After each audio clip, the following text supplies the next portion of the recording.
What's up? What's up, everybody? Dear Jonhson here. Some know me as Rattletrap 1776. So just thought I'd come live today and gonna do kind of like a little back to the basics midway through back to the basics, because so many people are kind of lost right now. So it's Sunday as usual.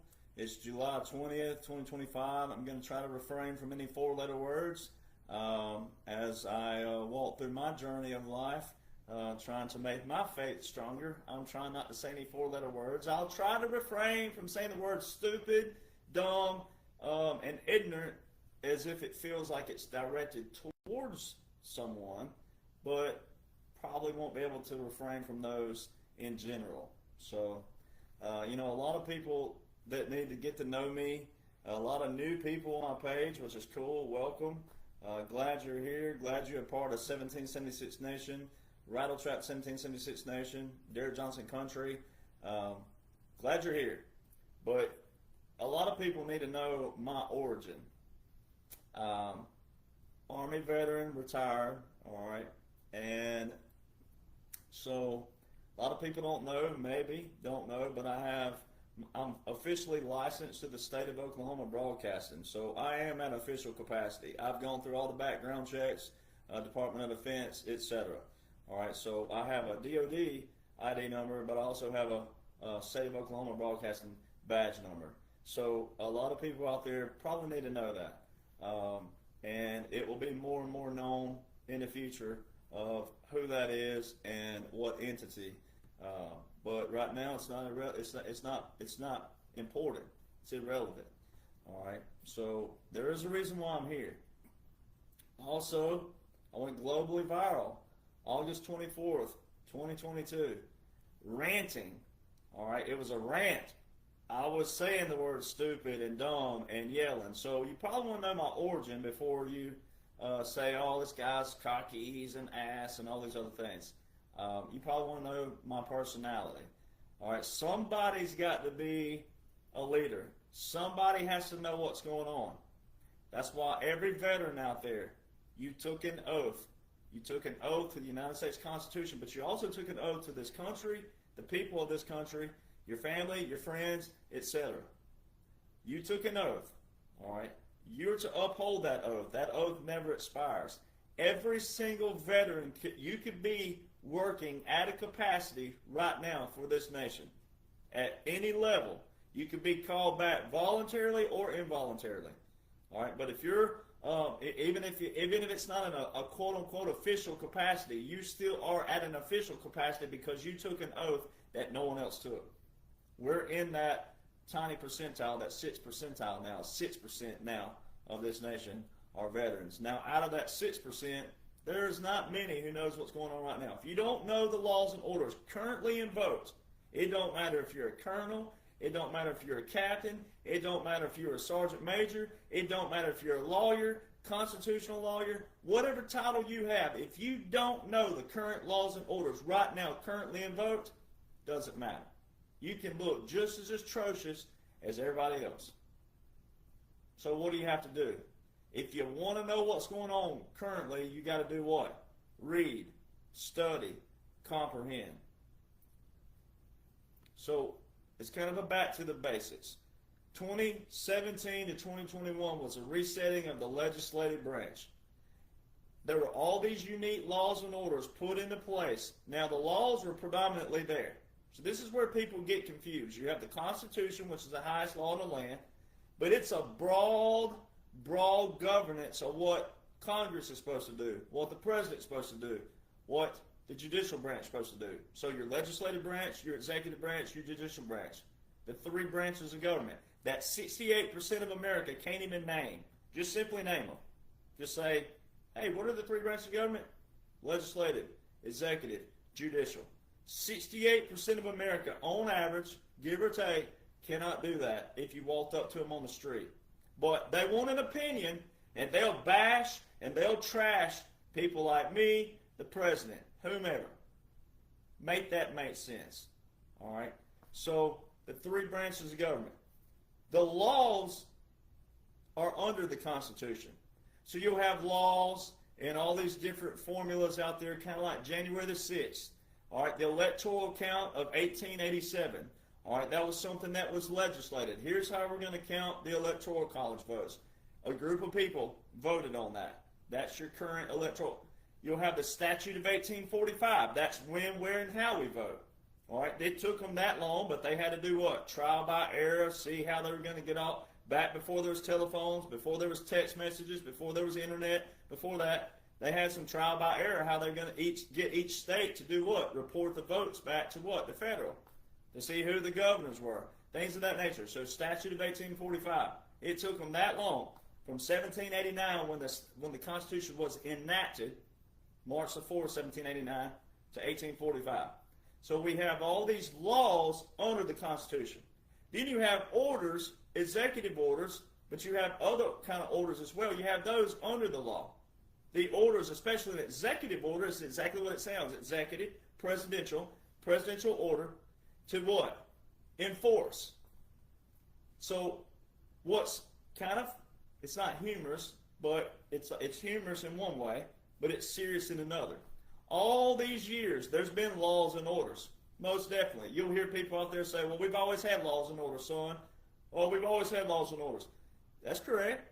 But the swamp did what? They created their own little checks and balance system. And they kept people at bay because of what? People, we the people, forgot what they're supposed to know. So the we the people down here are all focused on marrying, making babies, and living everyday life, and all this other stuff. And everything grew and grew and grew till these people are having to do work 2 jobs, 3 jobs, 4 jobs, right? Each, some of them each. And everybody started becoming what? All geared towards material things. Oh, if you don't have a 2-bedroom house and 2-car garage, you ain't this, that, no. People got hooked on material things. And then those materials kept growing and growing because of an incompetent Congress who each year was a new Congress. Sometimes new leaders, sometimes retired, died, whatnot, new one stepped in. But you never had all 535 members of Congress doing what? Working as unity. For whom? The people. Because the people forgot what you're supposed to know. So how can people hold them accountable when the people don't even know what the hell's going on? It really is that simple. So all these people out there's a lot of people bickering right now, fussing, whining, griping, moaning, complaining, when you don't even have a solution or a foundation you're standing on. Now you don't have to like the law, you don't have to like the orders, you don't have to like President Trump, you don't have to like me, you don't have to like things, but this is what we're working with, laws and orders. And for the first time in U.S. history, all these laws, all these orders that were implemented in 2017 to 2021, everything right now is stemming from that. All those orders. And for the first time in U.S. history, all these things are being enforced to the whole. That's why the liberals don't like it, but why the Republicans look like liberals right now.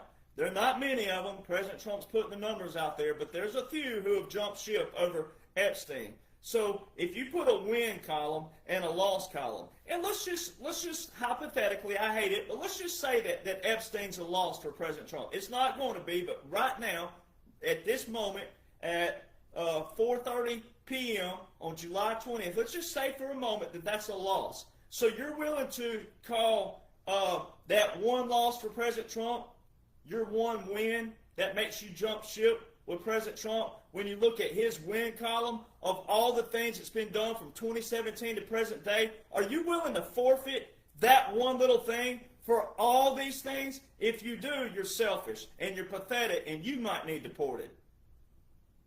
That's how atrocious anybody looked this past week for jumping ship and saying all these things about President Trump. Oh, he's splitting his base up and he's this. He ain't done anything. He's splitting your brain and he's splitting your little selfish, whatever you call your little pity party, he's splitting that up for you. Because what you did is what I know you did. You got bold, you supported President Trump in your little friend base and your little group base out there, and when something didn't happen on your time and your timeline, you did what? You jumped ship. But if you knew the overall laws and orders, if you knew everything that was invoked, if you understood and respected the military, not just, oh, my cousin served in the military, my daddy served, and how dare you say it? No, that don't mean you respect the military as a whole. You can't have military without military laws, military orders, military regulations. And if you knew all the laws and orders in place right now, you would read and study and comprehend what's going on. You wouldn't be remotely close to no Debbie Downer or no negative Nancy. You would be on fire, and you'd be look like that, like you want to bust through a brick wall, because everything that's taking place is already calculated, it's pre-planned, and the laws show that. You could escape the matrix out there. A lot of this stuff taking place are distractions, but also pieces to get people involved. But the people who don't have a clue what's going on, it's to get their attention, to get them what? Participant. Get them commenting. Not you if you claim to be awake, and if you claim to be a patriot, and you claim to be on that side. You shouldn't be responding like that whatsoever. You should be excited. So 2017 to 2021, if you knew what you're supposed to know as a we the people, that most iconic slogan in our history, if you knew what you're supposed to know, you would know what took place from 2017 to 2021. Legislatively. Unique laws and orders. Unique to this operation. Unique. And it doesn't matter what some general says. Generals are in a whole different category. You won't find my ranks or any of my ranks in the order of precedence of a president. You'll find a 4-star general, you'll find a 3-star general, you'll find a 2-star general, and you'll find a 1-star general. You won't even find the colonels in there. All right? So generals are in a whole different category. And for the people out there in the early on who try to pin me and General Flynn against each other, you clearly show that you don't know what the heck's going on simply off of an order of precedence. And a general can't comment right now. Especially as long as law shows we're in a continuity government, that means we're in a military occupation. That means what I'm about to break down in this video again. But back to the basics. If you knew what you're supposed to know as an American citizen, as an American, if you knew what you're supposed to know, you wouldn't look the way you look. And I can always tell, especially on my pages, when people have been reading, studying, and seeking to comprehend. The questions are very different. When you're struggling, even when you're struggling, the questions look different versus a question that looks like a little jab or a comment. 2021 to 2025 was a resetting of the executive branch. 2025, the present day, is the resetting of the judicial branch. And what you're about to witness with the United States Supreme Court and all the dockets that are filed right there, right now, I just got off, right before I came on here, I just got off of X. And the liberals are laughing, saying, oh, the Supreme Court set the precedent that they can't touch a president, that a president has immunity. Not when it comes to fraud, not when it comes to treason, but not when it comes to murder. All right? And if you wonder why I got blocked just a week and a half ago on True Social, briefly, if you want to know, it was an optic for you. Because I already put out, I've been talking about Supreme Docket Case 23-939. I've been talking about it. But I went deeper in it and posted about it. And it's about murder. And guess who's linked to it? Obama and Osama bin Laden. All right? No, the military ain't scoffing that under the rug. And what you're witnessing with the changing, it's a fundamental reset is the correct terminology. A fundamental reset of the legislative branch, 2017 to 2021. It was a fundamental reset of the executive branch from 2021 to 2025.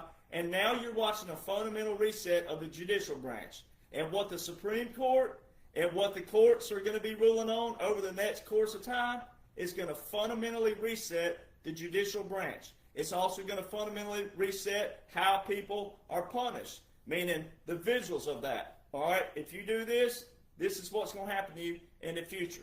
So every American who loves this nation, but also loves laws and orders and rules and principles, standards, etiquettes, procedures, which we have to have, you should know all this. This is what you're about to witness. is a fundamental reset, not change, but a fundamental reset back to our history. All right, the old Bible, so you know the Bible says an eye for an eye, tooth for a tooth.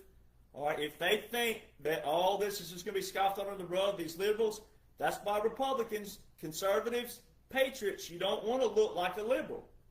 And in order not to look like a liberal, you don't want to be falling for clickbait either. All this clickbait stuff don't get you anywhere either. You need to know the laws, the orders, military regulations. You need to know as much about military as you can when it comes to laws and orders and regulations as well. It may not be your cup of tea, but it'll strengthen you and sharpen you to be able to identify, and it'll give you a skill set that you can recognize when people are lying to you, or they're just fakes, or they're frauds, or whatever it may be. Social media is not going away. AI is not going away. All right, so all these things are not going away. Therefore, you have to sharpen your skills even more so. Therefore, you're not what? Tricked, deceived, or frauded at any capacity, no matter what it is, personally or on a bigger scale.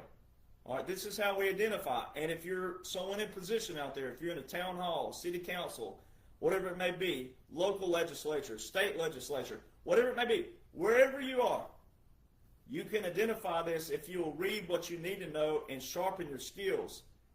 Feed your soul with manna, as the saying is, but feed it with military manna and federal manna. And then you'll be green to go when it comes to local and state. So, what you're about to witness. So I've been hearing people, and I heard this in 2022, I heard it in 2023, I heard it in 2024. This comment's kind of gone away, and it's gone to some other comments, but I'm just going to brief this really quick to show you some stuff I've heard, and then going to answer that. But I always heard, why would President Trump, if President Trump was still in charge and President Trump never went away, why would he crash the economy? Why would it look like this? And why?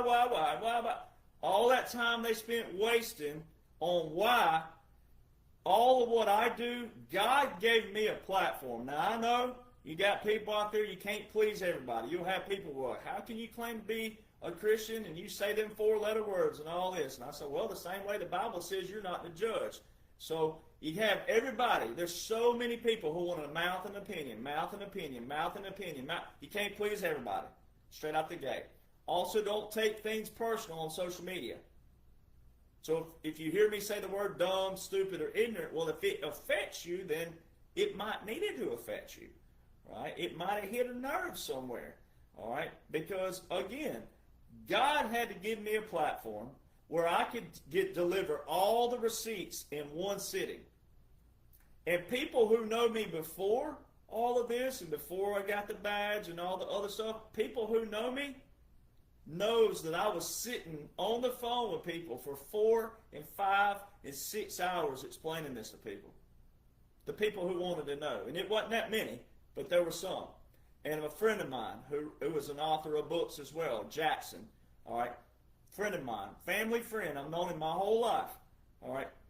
He knows I sat with him on the phone and in person 3 and 4 and 5 hours. There was no way possible for me to go to every household and sit and tell exactly what this brain is capable of holding and spilling. So God did what? God made a way. He gave me a platform. I don't abuse it. I don't have sponsors on here, ads on here, nothing on here. You don't pay for a subscription.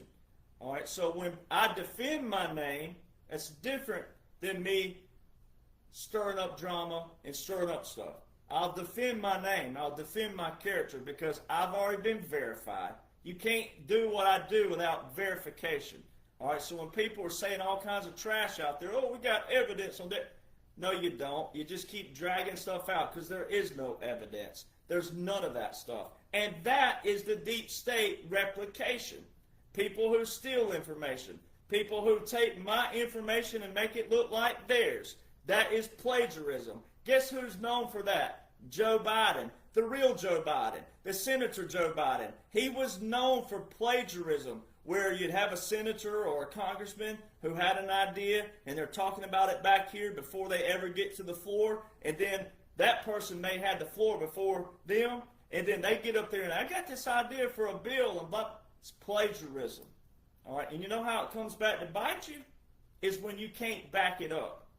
And then what if it goes viral and you can't back it up? But also we're in a military operation right now. And it don't matter what anybody says. As long as the law shows we're in a continuity government, then I can show you where we're in a military occupation.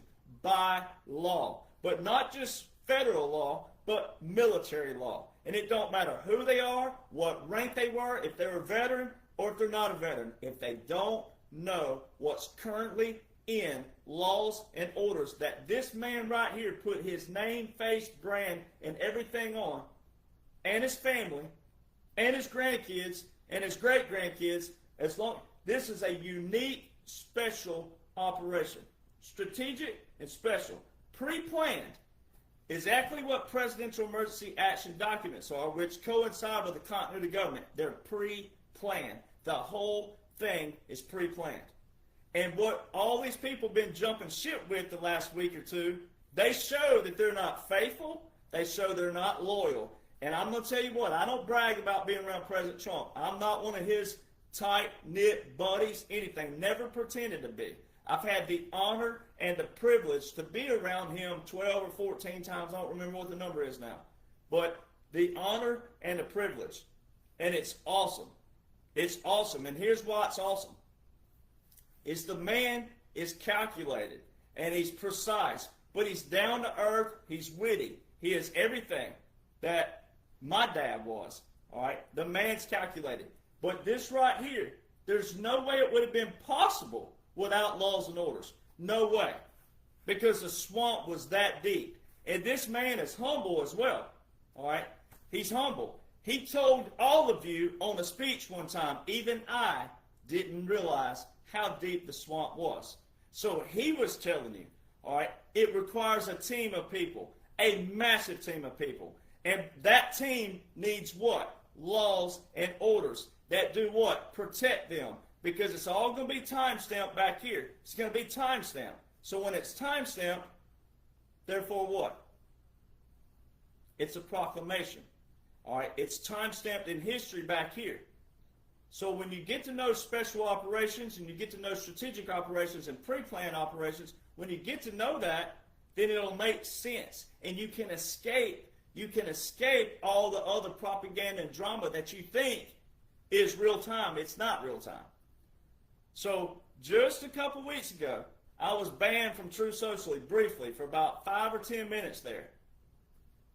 I text a friend who texts a friend who texts Devin Nunes, and bam, I was right back up, and then boom, I had a what? A red check. All right, blue badge, but red badge on truth. All right. But what was President Trump doing already? He was already baiting everybody. Now, this is not a game. You'll hear people out there, that was another one. I had a comment this week, it said people are dying right now while you guys play your little game and your strategic operation. Tell me when people have not been dying. Please, enlighten me. Tell me when, before President Trump, people haven't been dying. Tell me when people cared about child trafficking, sex trafficking, human trafficking, drug trafficking. I want to know, why wasn't you putting your foot down before President Trump? Why wasn't there this mass drove of people like there are now who attack me daily? And if you know they attack me, they're attacking people way higher than me. All right, tell me when you had the passion where were you? Where have you been? People die every day. That's the biggest crock of, you know what? Almost said it, didn't say it. That's the biggest excuse you could ever make out of your mouth. To sit here and act like people didn't die before 2017. To sit here and act like there wasn't child trafficking, sex trafficking, human trafficking, drug trafficking. Where were you? Where have you been? All right? So if you're someone who makes that comment, see, that's why it sounds like it's direct, but it's not. It's direct to someone who makes that comment. That's how my videos are made. But I have to make a video as whole because I don't know who's going to watch it and when they're going to watch it. So a lot of you are faithful followers, you're faithful people, but you're real patriots. You've been fighting a good fight. And so we were talking today, some friends, we were talking about 2020. and the way we were treated in 2020. I'll never forget how I was treated in 2020. I never wore a mask. They didn't make me wear a mask. I never got the jab. I won't get the jab. It was all common sense. And I stood my ground, and I showed my ass, and I showed my ass in front of friends and family. And my friends and family, oh, why do you got to act like that? Well, guess who's got the platform now? Guess who knew the whole time? So a lot of you were treated the same way. And a lot of you don't forget it either. And we're not going to forget it. And a lot of these people who are surfacing, welcome to the fight, but know your place. Stay in your lane. Don't act like you knew the whole time. There's a proper way to do that. There's a proper way to be a part of the team, but still know your place. Stay in line. Don't steal information. Don't make it look like it's yours. Don't do that. The only way to drain the swamp is to stop replicating the swamp. So why do people replicate the swamp? With their actions, but also what? Their attitudes. Stop looking like the swamp. Stop replicating the swamp. Some of us know more. Now people can say, well, why weren't you there before 2022? I was. I was in my community. I was with my friends. I was with my family. All right? There's a lot of us that got called back in certain ways. All right? And that's why every veteran, if you know you're a good person, you know you're good at heart, and you know your laws and orders, you can be called back at any moment.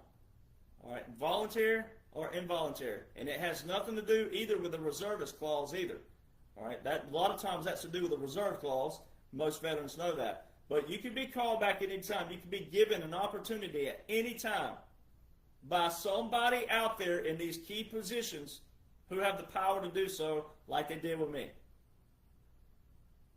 And that's why a lot of people need to realize, again, as long as law shows we're in a military operation, as long as law shows that, you'll be treated accordingly.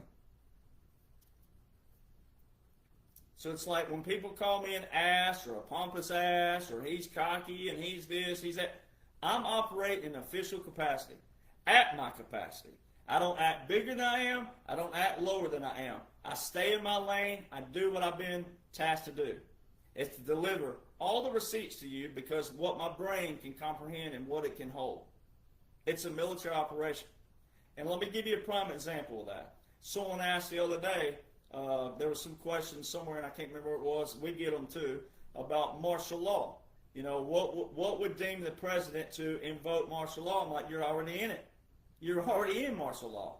If you knew what a continuity government was by law, all right, and if you also knew what a presidential emergency action document is by law, even though they're draft classified, you can't Google them and see what's in them, but when you know there's a continuity government executive order that's been invoked, and there's a partial revocation of it, you can't revoke something that hasn't been invoked.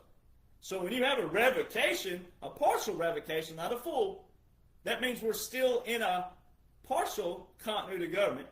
So when you have a partial revocation, you have absolute proof. You already had absolute proof of the invocation of the executive order.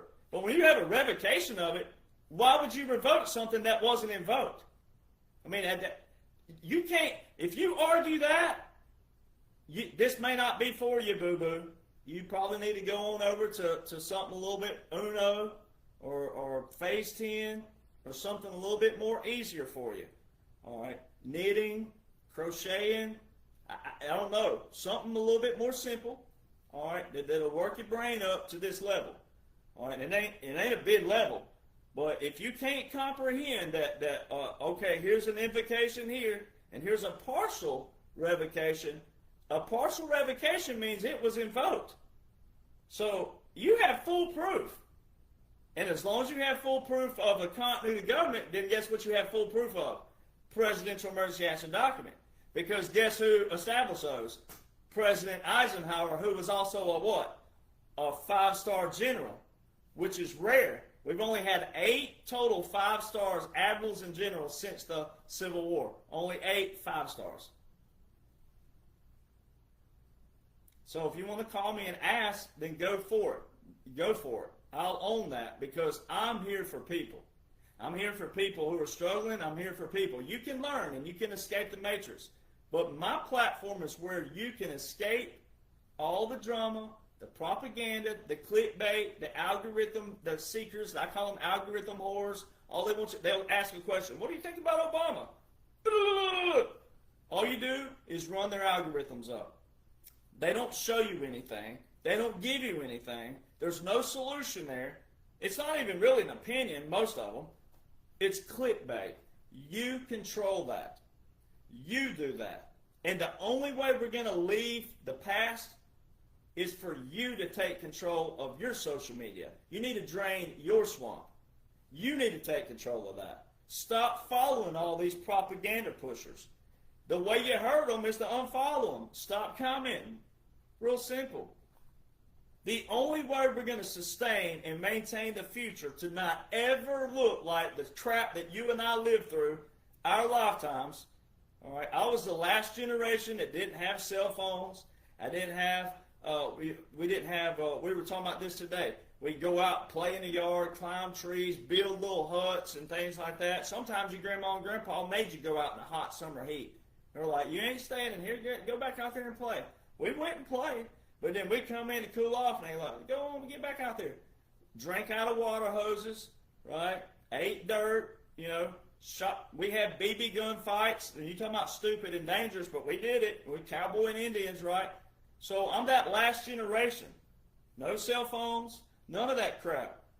None of it.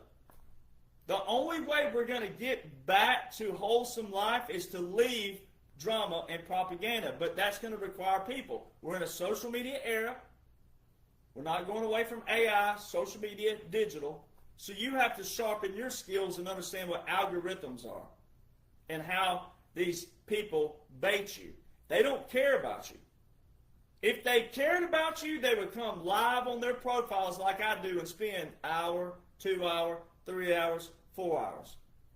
They don't do that. They don't give you straight up information that you can lead to, that you can bite into, sink your teeth into, and do what? Let your brain go, what is this? Let me read this, and then let me tie this in. It requires a lot of reading, a lot of studying, a lot of comprehension. One National Defense Authorization Act alone that I've read, the whole thing, top to bottom, 700 to 1,500 pages. That's just the NDAA. That's not executive orders, all of them, plural. Everything I'm talking about is plural. Executive orders, Army publications, Marine publications, Air Force publications, Space Force publications, Coast Guard publications, Department of Defense publications, National Security. We can keep going here. I've done all your homework. I've done all of it. That's what these books are for. Then you get called a grifter. Oh, these people, they're called patriots for doing all the homework for you. So I took all of the laws and orders, the NDAAs, the publications, and condensed down what you ended up. See, so you can't please everybody. Therefore, you have to do what? You got to hit these people where it hurts. You got to unfollow them. We're a capitalist nation, and someone who puts a book together with all of the shortcuts, like they used to have them in school and college when people didn't want to read To Kill a Mockingbird. You could go by the Cliff Notes, what they called it, and you could read the summary of it. And then you had to read the summary, but at least it was a summary of the whole book. You had people who didn't want to read the summary. Those are the people who are whining, complaining, griping, fussing right now, are the ones who didn't want to read. The ones who had what? History teachers who were what? Baseball coaches and football coaches. Ask me how I know.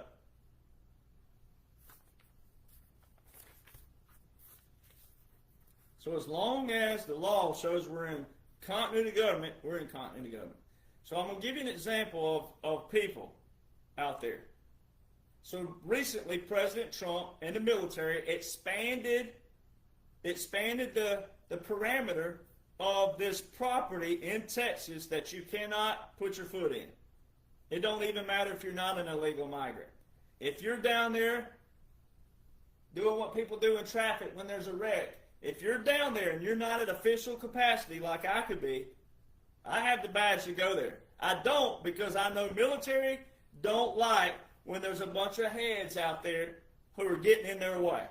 And even though I wouldn't get in their way and I could run with them and do whatever they're doing, I don't, because I respect my brothers and sisters in arms and Border Patrol and don't go down there. All right, because there's no need for that.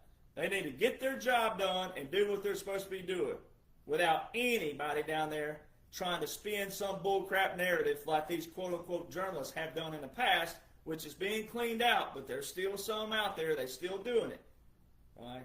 So they expanded this parameter. If you go down there like a little turkey head and going down there and bobbing around and looking where you ain't supposed to be looking, you're going to be treated accordingly. So it's the same thing. When you steal someone's information, it don't matter if it's public information. Public information can still be used as intellectual property, because I have a unique writing style. And my unique writing style is what led people to this. Therefore, it became what? Intellectual property when I put it on a website and I put it in a book. It's intellectual property. Doesn't matter if it's public information. It's because people didn't know that as public information. Then you go take my writing skills and you go take my style of writing and you make people think you wrote it. You're just as guilty. You can be charged. You can be hammered with theft of intellectual property. And President Trump just wrote an executive order for this. See, it shows people don't know the laws. And they think you've got to be a lawyer or a judge or whatever to know the law. You don't. And our founders were very keen on this. Our founders in the Declaration of Independence, everybody needed to go read the Declaration of Independence, top to bottom, and read the Federalist Papers, top to bottom, 1 through 85. Go read the Federalist Papers. That's why liberals look atrocious right now all over X a while ago. They're still saying stuff about democracy. Article 4, Section 4 of the United States Constitution that they love to use in their mouth as well. They'll say the Constitution, but Article 4, Section 4 says Republic. Federalist Paper number 10 and number 14, James Madison, the same guy, the father of the Constitution. That's what his title is, the father of the Constitution. In Federalist Paper number 10 and 14 says democracies, pure democracies are dangerous. And here's liberals, they love to use President Trump's a violation of the Constitution. But you're calling us a democracy, and Article 4, Section 4 says we're a republic. And Federalist Papers number 10 and number 14 by the same man who wrote the Constitution say how democracies are dangerous. The other thing about these people who are stealing information, all right, and making it look like theirs, well, what if they have an ulterior motive? What if they're not really a President Trump supporter and they blow up with a stolen piece of information, but then they twist and then they go against the president? Or look at all these big platforms out there. They got 1 million, 2 million, 3 million, 4 million followers, and they're saying everything against President Trump right now. You know what they could be charged with? Sedition. It don't matter what category they are. Blatantly stealing it, blatantly posting it, whatever it may be, innocently stealing it. It doesn't matter. Sedition. The 1798 Aliens and Seditions Act, a lot of people leave off the seditions because the 1800 Congress abolished that portion, but President Trump has mentioned what? President Trump has mentioned going in and modifying and ratifying Section 230 of the Telecommunications Act, which all ties into this. Also, during the State of the Union address, he had Melania sitting there, our First Lady, and he had 2 young women sitting there beside Melania. And he said, so-and-so here, she had this done to her maliciously on the internet. And so-and-so here had this done to her, which is why I'm signing an executive order for what? And he said, I will be using that myself. And it's for people who take information or they take your photos and they maliciously take your family or your friends or whatever it may be and post you out there for the whole world. And it's stuff that's violent, malicious, sexual, but not you doing it, them doing it. We have to get a quell on this stuff.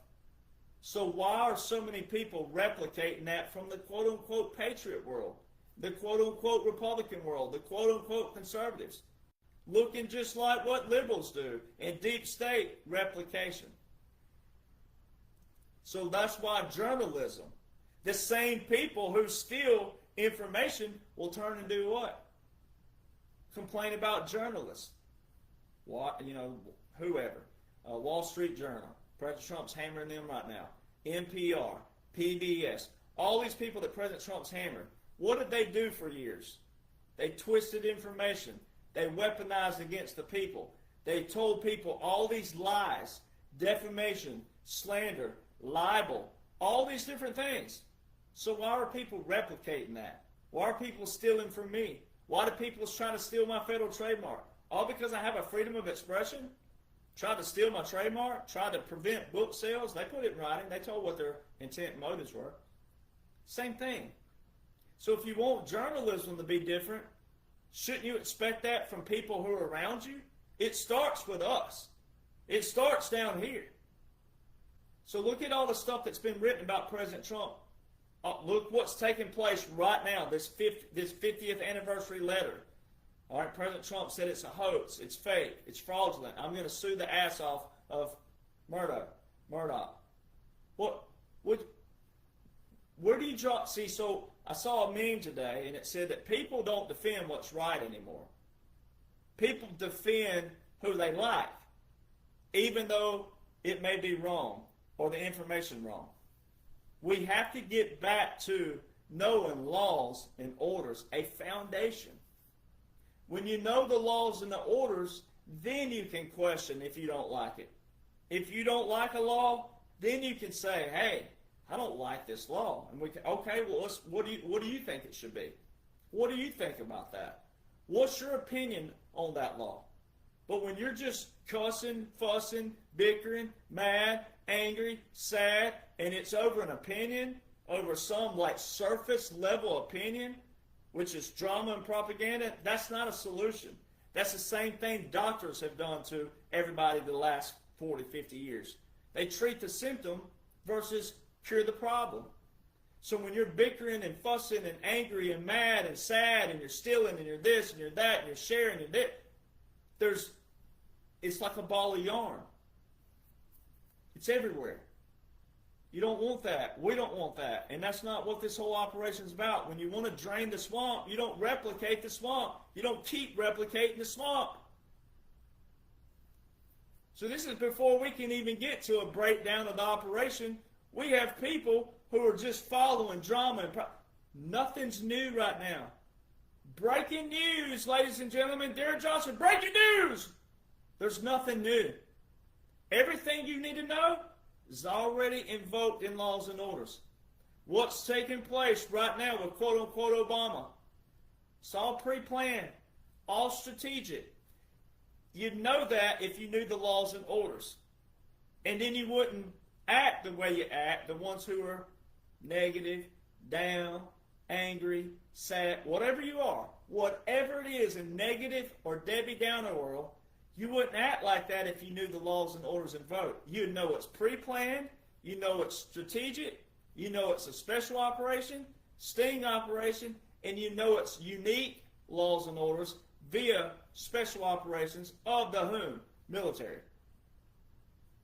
It had to be done lawfully, but it had to be done by military law. We've always had federal laws. We've always had federal laws, and guess what the swamp didn't do? Abide by them. Enforce them. So federal laws don't do anything. You had to have military to be able to pull this draining of the swamp off, not just in the U.S., but globally. So that's why you got to strengthen yourself on clickbait, algorithms, and all these people out there who are doing nothing but baiting you, and they're baiting your emotions, and then they're misleading thousands of people during a military operation. And as long as law, again, shows we're in a continuity government, we're in a military occupation, which is a military operation, and because of that, they're misleading people. Therefore, I'm going to act the way I always act, because I care about people. And I care when I see people who are quote-unquote influencers blatantly misleading people when there is a blueprint in place by President Donald John Trump. 45-47 is the whole operation, the whole thing. That's your visual of an operation. 45 through 47, 45 to 47, 45, 46, and 47. The whole thing's an operation. And there's veterans out there, like myself, who knew what was going on the whole time. 2017, 2018, 2019, 2020. Knew what was going on. As soon as the first unique law went into place. In all my books here, I know people, oh, he's advertising his books again. Freaking idiots. Well, why is it me? Why did I do this off the top of my head? Top of my head. I drew the outline. I got the piece of paper to this day, the outline. Top of my head. No publisher, no ghostwriters, all me. These stem from my documents that people talk about. The documents. It's what it became known as.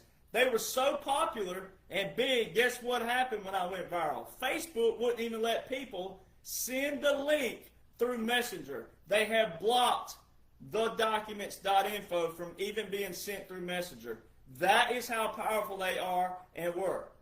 Ask people who tried to send it. There's a lot of people who follow me still from the very beginning. They tried to send it through Messenger and it would show the little error. It wouldn't even let people send it via Messenger. You want to talk about your freedoms? You want to talk about, now Zuckerberg's been dealt with, and Facebook, all these things, a lot of them have been dealt with, and they're still going through compliance and all the things of what's going to look like. But way back then, before they were dealt with, you want to talk about your freedoms being squandered, your freedom of expression, your freedom of speech? Everybody knows who had their Facebooks deleted or had their, had to go to Facebook jail, as we called it. People couldn't even send the link. They had to separate it and then tell their friends, hey, put that T and this together. I had to just put a space there where Facebook, and then Facebook started catching on to that. Ask the people who know. Facebook started catching on to people separating it and saying, hey, put those together. It don't really look like that. Put that together and then put that in your domain over there on your URL and then hit enter. So those books stem long before I went viral to know people to know my face, my name, everything. And another thing, I'm known for my name. All right. Now, I do have Rattletrap 1776, but I'm also known for my name. Never hid my face. The people you see talking trash, no name, no face, a few followers. Because they're cowards, and they're not real. And they're meant to try to deceive you. All right? Don't fall for that stuff. I'm my full name, my full face. All right? Now, there's people out there, they'll tell you they're military intelligence. They'll tell you, oh, I'm military intelligence, and all this stuff. It don't work like that, ladies and gentlemen. Sorry. It just doesn't. Dan Scavino don't hide his name and face. You look at all the people who are real and authentic. You don't hide your name and face. Whatever capacity you're at your capacity for a reason. So you got all these people out there, they'll try to make a cool little name and say, I'm a ghost and I'm so-and-so and I'm... No, it don't work like that. And they are, and if you're following that, both of you, they, you, or both, all you're doing is a disgrace to the people who are actually in military intelligence, all right, or any department out there. You're taking away from the respect, but also the integrity of those layers and those systems. Now, have they always been perfect? Nope. That's why we're going through the draining of the swamp. That's why we're having a military operation right now. But just because they're going through that don't mean that those organizations can't be great in the future. President Trump told you this in 2017. He said it's not the three-letter agencies themselves as a whole. It's the senior level leadership, quote unquote, who was in the senior levels. So you got to be careful with that stuff. Laws still show continuity of government. Know the laws. You don't have to be a lawyer to know the law. As of right now, you have to be a lawyer to practice the law. But you don't have to be a lawyer of any sort, of any kind, to know the law. Know the Declaration of Independence. So now we're going to get into the people who ask those questions again, and kind of what people are doing about, well, why would it look like this and all this other stuff and da-da-da-da-da, whatever. Whatever it is, you got to know what took place in American history. And it wasn't that long ago. And again, you got to listen, right? So 1951 and 1973 are very, very key dates where the swamp went really swampy, stanky, stank-ass swamp. If you've ever been around anybody who's been in the swamp, I hunt in swamps, I go in swamps, all right, during the hunting season. The swamps have a stench, all right? Louisiana people, Mississippi people, parts of Texas, Beaumont regions. If you've ever been in a swamp, it's got a little stench to it, all right? So this is where the swamp went really swampy, went derailed. So in 1941, President Roosevelt was in his fourth term now, that not at that time period, but he was in his fourth term when he died, voted on by the people. That's very important for people to know. Term limits didn't change until 1951. Wasn't that long ago. My dad was alive. All right, wasn't that long ago. Some people hear that and they think, oh, it was 1800. No, 1951. Franklin Delano Roosevelt was in his fourth term when he died. 13th year, voted on by the people. Article 2, Section 1, Clause 1 of the United States Constitution doesn't say anything about term limits. It don't even command the Congress. It don't command any Congress, court, anybody to put term limits on the president. Nowhere. George Washington commented on it, and a few others of our founders, they commented. They said they didn't think a president needed more than 2 terms. But that was when they were what? Cohesive. That's when they what? Worked together. Talked together after what? The war. So you can't apply where we are now to back then. And so, well, George Washington said we only needed 2 terms. No, he said he thought a president only would need 2 terms. You got to listen to the context. See, context matters. Terminology matters. We have such a low-level education in this nation. Data shows 54% of Americans are at a 6th grade education of reading and below on average. Which are the ones who end up in my comment boxes? The ones that are negative.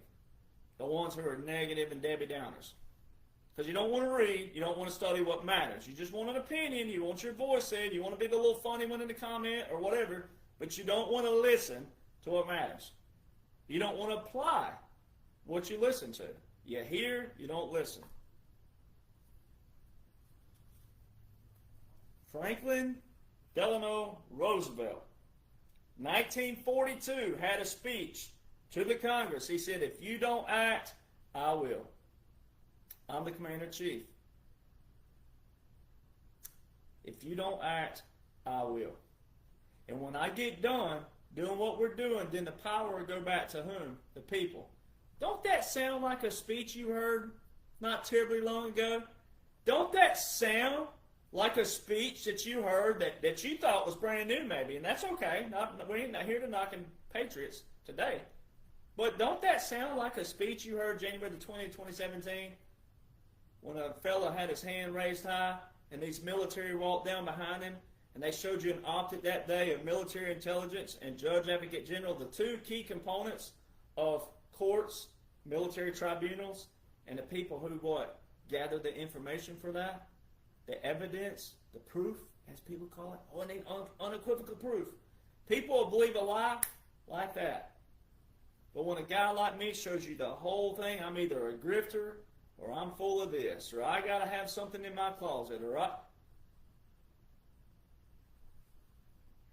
Franklin Roosevelt telling the Congress, when we get done with what we're doing and we win this war, we're going to give the power back to whom? The people. But what did Congress do back then? They didn't do that. Congress didn't do that to you. Especially if you're in the bracket of 70 years old, 80 years old, 90 years old right now. They didn't do that to you. They had this little thing, the New Deal. And they had all these great programs that got you put your money into, Social Security being one of them. And what do? They hijacked them. That's what all these people did. Because when Eisenhower's died and Roosevelt's died, when they died, guess what? Guess who it was left to? The ones who were right up under them. And what did they do? Some either quit, went home, and retired, and then what happened? Other people got in positions and they what? Lust of what? Money. President Eisenhower's famous speech on January the 17th, 1961, the military-industrial complex. People hear that, but they don't apply it. People hear, but they don't apply. He said he didn't like where the military was going because of what? Money. Privileges. Benefits. Medical. Dental. Stability. Do you know in the military that once you get in a house, or even in a barrack, you don't pay a light bill, you don't pay a power bill, you don't pay anything? Did you know that? That's how easy the military is on that aspect. Medical, dental. So shouldn't military know the laws more than anybody because of this excellent life that the military gets? I mean, what's so bad with a guy like me who served for the right reasons, honorably, and retired? What's so bad with wanting brothers and sisters in arms to know why they served, the oath they took, the laws they served under, which are unique and separate and different from federal? Shouldn't they want to know that more with the cushy life outside of your missions and outside of some of the duties you have, outside of some of the tough days? Shouldn't they want to know this stuff because of the awesome status they have and what they get to build up and rank to? And the higher you rank, the more pay you get when you retire. Shouldn't you want to know that stuff? Shouldn't that just be not even so much of, got to from a military standpoint, meaning like a law? Oh, you got to know this. In order to rank up, you got to know it. Shouldn't they want to know it? See the terminology there that people don't listen to? There's a difference in got to and want to. I want to know this stuff. I wanted to know why I served. I knew that before I went in. I knew the whole time when I was serving about regulations and reading regulations. It's a lot to read. It is. But that's what you're there for. Laws, orders, that's what you're there for. How would you know if you're taking an unlawful order if you don't know lawful orders? How would you know if you don't know the law? How would you know not to take a certain order if you don't know the law, if it's lawful or not? Law don't work on opinion. Law works on what? A foundation. It's a neutral ground. That's what the law is. That's why law can be slightly interpreted different. Slightly. But the laws are written neutral. That's also how the swamp did what to all the people? Deceived people. Because the law is neutral. The ones who did go through the years and look up the law that some politician used for gaslighting, well, the one who went over there and did read didn't have enough people around them to do what? Rise up, stand up, and say, you're gaslighting, and you just messed up because the law says this, and you did this. But throughout history, and recent history, people forgot knowing the three branches of government, how it works, how it functions, and the basic core principles of laws and orders. Therefore, they couldn't do what? Stand up and sound sane. Now, politicians weren't going to listen to you anyways, because they were already breaking the laws, and they were writing all these laws. They, the legislators, were writing all these laws, not based on what we, the people, wanted, but what they saw, and what would benefit their what? Pocketbook. So when you hear people talk about President Trump, right, and he says they're incompetent, you know why you have all the taxes you have? Because they were incompetent. All these taxes that were created through the years is because swamp politicians were incompetent. They didn't know how to create wealth and value for people, jobs and wealth, depending on the times and what the times were doing, right? more cotton this year than corn, and more barley this year than wheat, and whatever it is. No. Incompetent politicians just kept a tax for a tax, and they kept doing what, though? Printing money. And they kept printing more money, and printing more money. And then what did they do? Tax you for it. They put a tax here and a tax here and a tax for this and a tax for that. The only way to get control of that is to do what? Draw a line in the sand and say what? Enough's enough. We know what you've been doing. You're incompetent. You're stupid. You're idiots. A lot of you are stupid and incompetent. And a lot of you are ignorant and what? Evil.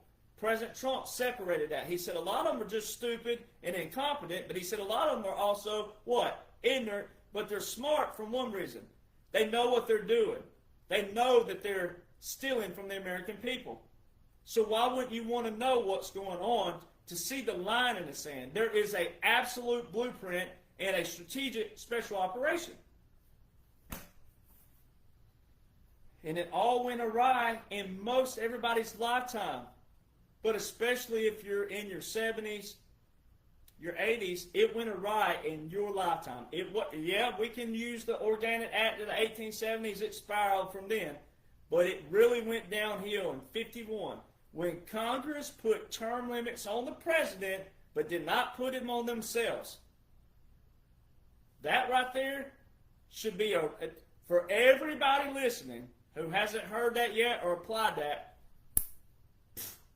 That's a flag right there in the ground. That should be easy to see. Oh, so you're putting term limits on the president, but not yourselves. So you put term limits on one person, but not 535. Then, in 1973, Congress of 1973 amended the War Powers Acts of 1941 and 42. Amended those and made it the War Powers Resolution Act of 1973. They put limitations on the president, who they'd already put term limits on, but not themselves, but then goes and puts limitations on the president of how he can use the whom? Military.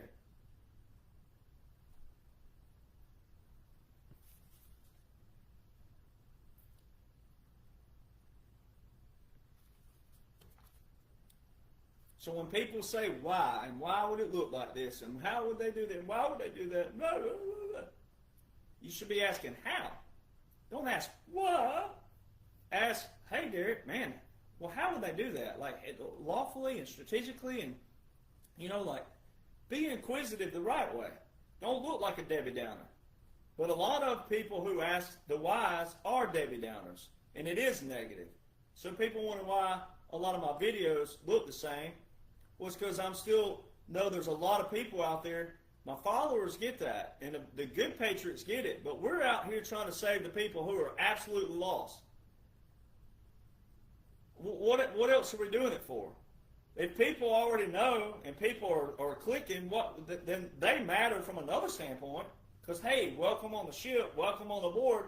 Let's go back out and get the other people who are lost, confused right now. You were lost and confused at one time, some of you. You're not lost and confused anymore. It worked for you.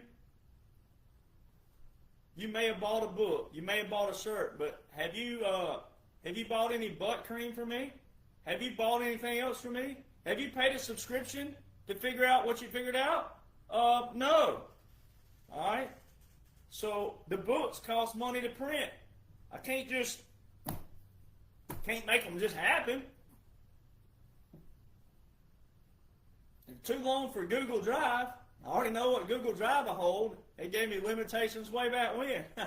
So it ain't going to hold a 600-page book on Google Drive, and I can't add everybody and their mama to Google Drive. So I had to do what? Print a book. Therefore, hard work does what? It requires work. So why would I do all this work to just, the book was $10 a print, it was $10 a buy. That makes no sense. It's a capitalist nation. If you got a problem with a capitalist nation, then go see President Trump, the man that many claim to support. If you got a problem with the capitalist nation, you got some problems.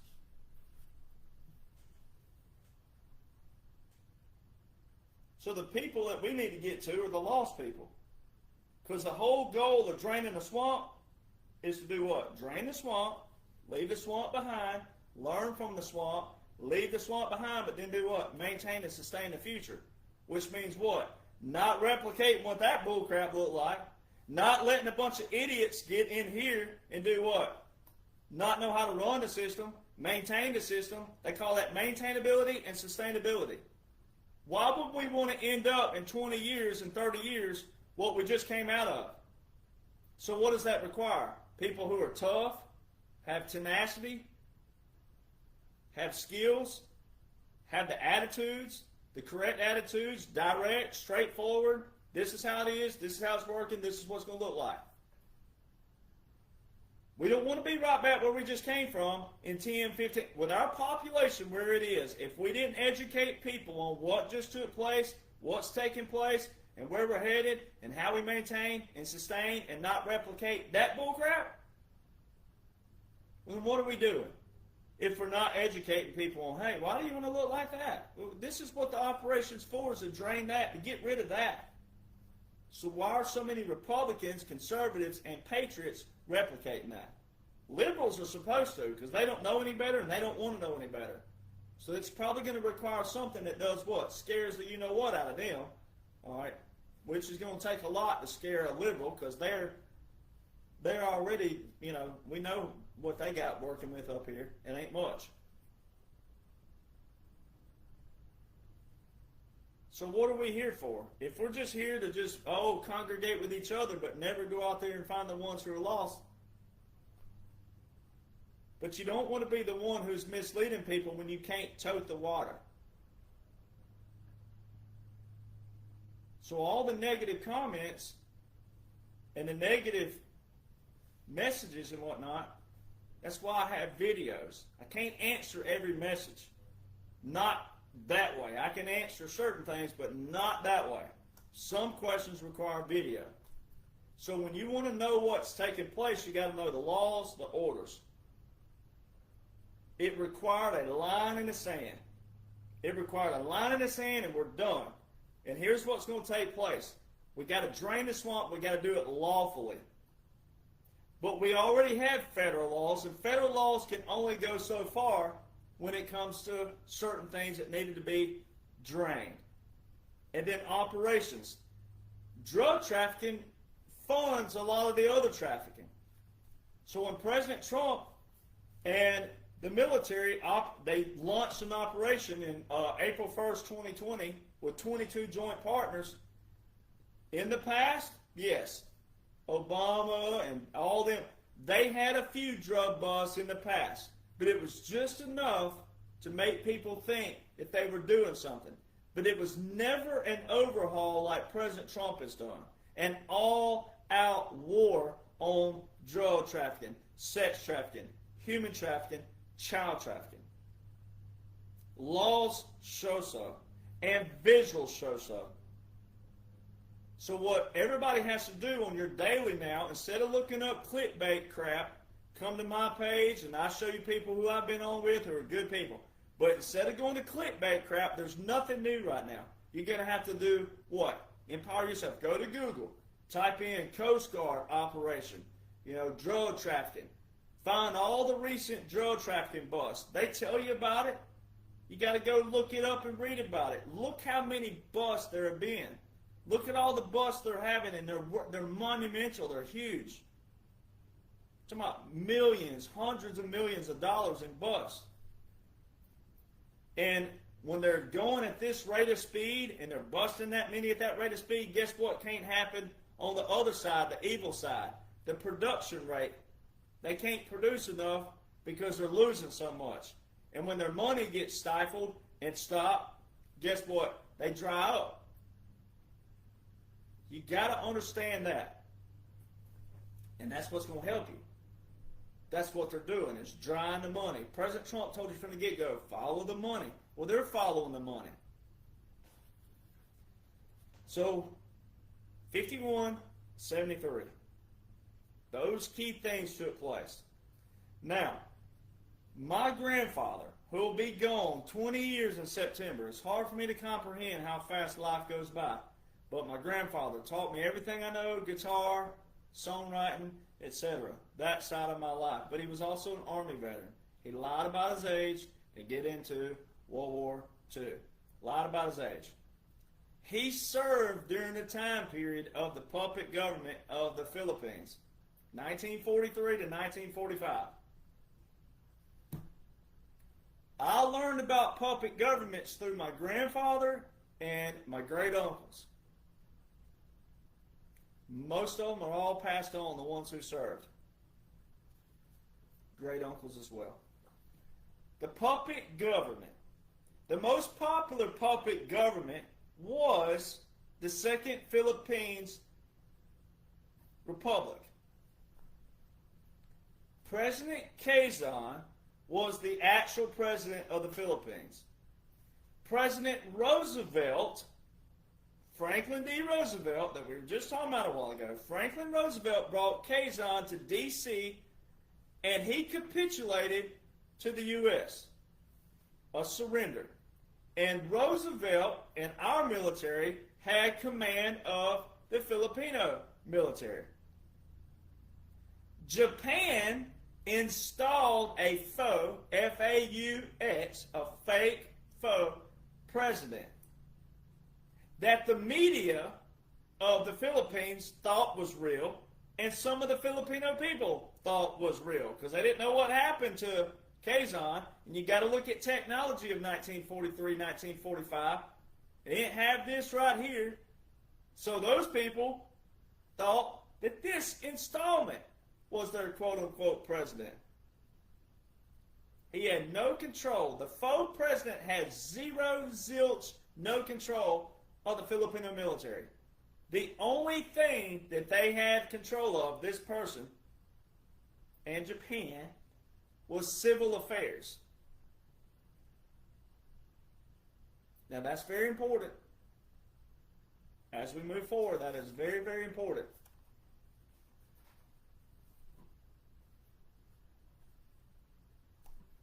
I'm going to say it one more time because it's very important. The president who had control of the military was capitulated under Roosevelt and was brought from the Philippines to Washington, D.C. The faux president was installed by Japan. The media thought he was real, and some of the Filipino people thought he was real. Only had control of civil affairs. So now let's go back to January the 20th, 2017, when President Trump was standing there and the military walked down behind him. Those insignia, military intelligence, and judge advocate generals. Now, to tie this in really quick before we hop straight over to Obama completely, remember what President Trump just retruthed a couple weeks ago. All roads lead to Obama. Reshare if you would like to see public military tribunals.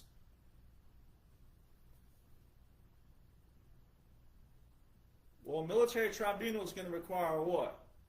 A judge, lawyers, and evidence. You know what they call the judges in the military? Judge Advocate General. Do we know who gathers information and evidence and proof as the civilians out there who just keep whining and complaining when all the proof is there already? Military intelligence. The two headbands standing right beside President Trump. As he said, we're taking the power out of D.C. and giving it back to you, the people. Same thing that Franklin Roosevelt said in 1942.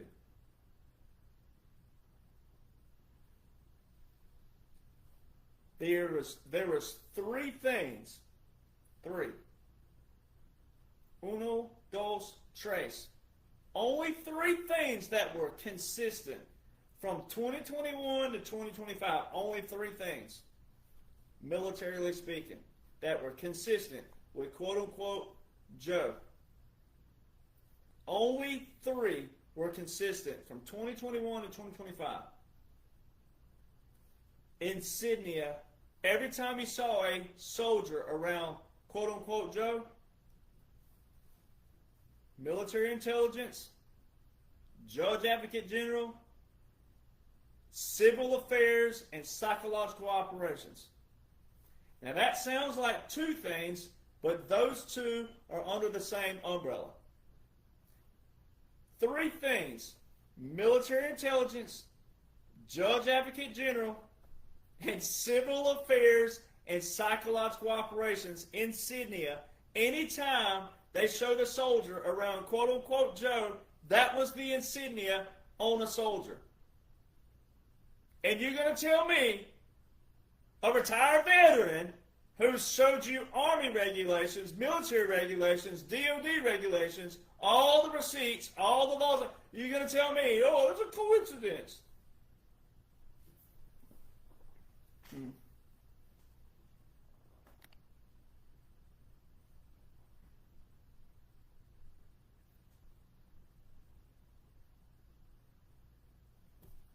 If you didn't have anything posted on the Federal Register, which most people didn't even know about the Federal Register until I came along, but if you didn't have something posted on the Federal Register, like an executive order by quote-unquote Joe, if you didn't have any kind of thing that you could stumble on even, just stumble on it. You don't even have to really know it like I do. But if you didn't have anything from 2021 to 2025 where it was supposed to be, then guess what it does? It already shows you your answer. See, if you will flip that old saying, walk a mile in my shoes, remember that song, Elvis, right? If you would flip the equation sometimes of some things have like a mirror image, but some things don't. If there wasn't anything posted on the Federal Register where the executive orders go, proclamations go, presidential actions go, if there wasn't anything there, you would have your what? Your answer. But because there's something there, oh, well, there shows Joe Biden had an executive order right here, an executive order. No. Not by law. See, so you gotta either believe laws and orders over here, because the laws and orders show not just laws and orders, the laws and orders show a unique, strategic, special operation. If they didn't show those, then you would just have straight up regular laws and orders. And then it'd be harder to prove because you wouldn't have the proof. But because there's unique, strategic, pre-planned, special, operation, military laws, military orders, because there's the continuity government indication, because there's so many things over here that show this unique, strategic, special operation, then these executive orders on the Federal Register are negated because you have this over here. So you either got to believe in one or the other. It's not a double. And it's a direct replica of a puppet government, which are found in what? The Law War Manual, and also Special Operations.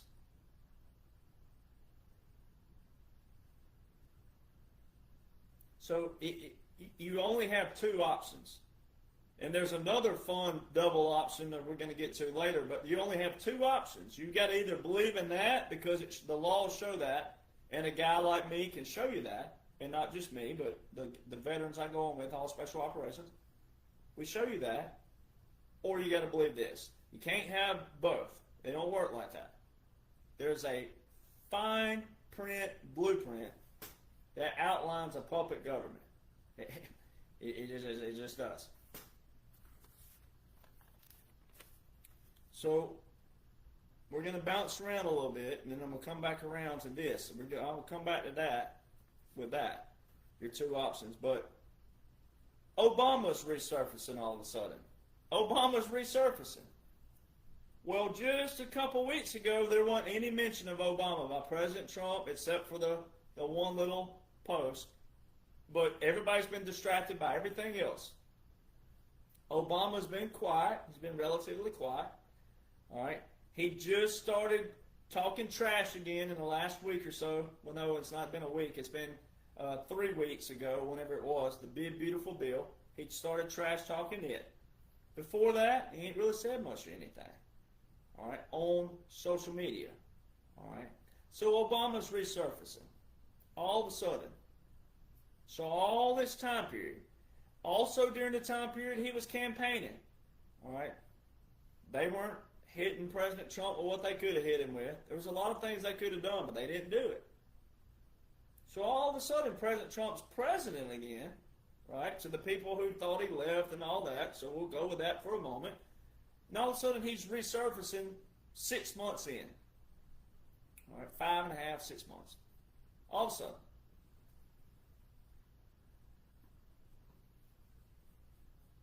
Then him and old Big Mike, old Michelle, are in this video talking about their divorce, right? Or the rumors of the divorce. When you first watch the video, he walks in and the tone is not sarcastic. The tone isn't laughing. The tone is not anything like that. So see, a lot of people don't read that anymore. People have forgotten about voice registers, tones, room settings, the feelings, the emotions, all that. People have forgotten that. But this video is supposedly with her quote-unquote brother. All right, and he walks in the room, and she goes, Barack Obama, this is Michelle, oh, Big Mike, Barack Obama, can you join the room? And he comes in there, look at you, and they hug each other, saying, look at you, look at you. And then she goes, how are you? Does that sound like somebody who's married to you? Does that sound like that? Then go listen to the other comments. Oh, finally nice to have the two of you in a room together. Does that sound like two people who have been married for X amount of years that they quote-unquote have? So see all the stuff that they're showing you, some of it's distractions, some of it's just keeping people going, because there's a bigger operation going over here. All right.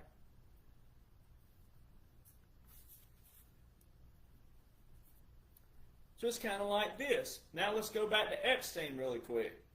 Let's just hop over there on that really quick. Got a little note here on this. Now, if you hate somebody, now, I don't hate anybody. I dislike a lot of people, but I don't hate anybody. Hate is a very strong word by the terminology and the tone of which it's established in the Bible. Hate is a very strong word. I don't hate anybody, no matter what they've done to me. The dude who tried to steal my federal trademark, tried to lie about me. All these people who try to start rumors about me. It's all fake, it's all false. They have nothing, because there is nothing there. I wouldn't have the role I have with what I have if there was something there in the first place. All right? But they don't know that because they're not official capacity. All right? So what is stealing a federal trademark and trying to spread rumors and lies about and create fake text messages, right? They were trying to Photoshop fake messages of me and certain females and get that spread. What does my freedom of expression have to do with you creating fraud and lies, misinformation, frame up, which all can be qualified as felonies? Now, I don't hate these people. I dislike them, and they should be punished in many ways, and God's going to have the final say-so on them and their life. But also, we went through JAG and got certain things under control with the certain, especially the pony boy himself, the main one. All right? But I don't hate them. I actually pray for them. I pray for my enemies. All right? Pray for them. That's what the Bible says to do. All right? I pray for them. I don't like them. And God says nowhere in the Word that I can't dislike anybody, but you're not supposed to hate people, because God says vengeance is His, not mine. So I also be careful with my social media of what and what I don't do. Now, when people plagiarize and steal, I call people out, because I'm like, that's not your work. You didn't do that. My hard work. I go through all this crap. I go through all this hate and negativity and all that. You're not going to steal my work either. That ain't going to happen. All right, so there's a place and a time for everything. But I don't hate these people. But if you hated somebody, as the Democrats display, I mean, Pelosi has had some very strong words in the past, the real Pelosi. Look at Biden, all these people. They hate President. Hillary hates Donald John Trump, the man and the president, hates him. If you hated somebody and had so much animosity in your heart for somebody, but especially if you thought they were taking your spot, your glory, and all this, especially like Hillary displayed when she lost in 2016, and she didn't even show up for the concession, all that stuff. Look at the cowards these people are, and look at what they gaslight people with in the past. But then when it comes to doing what? A loss, they didn't even show up for a concession speech. What kind of leader is that? These people hate President Trump, the ones when they were in their real capacity. Now, most of us know what's happened, but don't worry about that right now. This is for the people who don't know yet. We're bringing them up to speed. If you hate somebody, you would pull out everything lawful in your power to do what? Show the people, hey, this person did this right here. This is what the law says. Here's what they did. But these people have never what? The real ones never abided by the law as the law was prescribed by. And they didn't do it with what? Integrity of the law. They always lied, plagiarized, scrubbed something here, scrubbed something there. Oh, erase something here, erase something there. Gaslit you here, gaslit you there. That's what the swamp did the whole time. They never stood on a basis of integrity from the front, through the middle, to the end. My mom and dad and grandparents always raised me, if you do what's right on the front, you won't have to worry about anything else. The front takes care of everything else by doing what's right. Once you tell one lie, you got to do what? Once you tell one lie, everything moving forward is based on what? That lie. So you got to do what? Keep telling a lie, and keep telling a lie, and keep telling a lie until you do what? You run out of lies. And then you done benefited from what? Most of them benefited on what? The emotions of the people and taxpayers and everything else.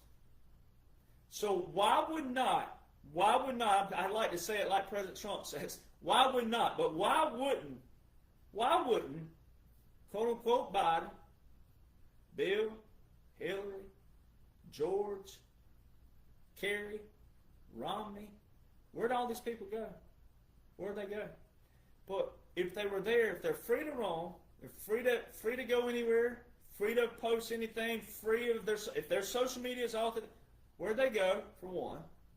And two, why didn't they hammer President Trump? So remember, this is why law matters.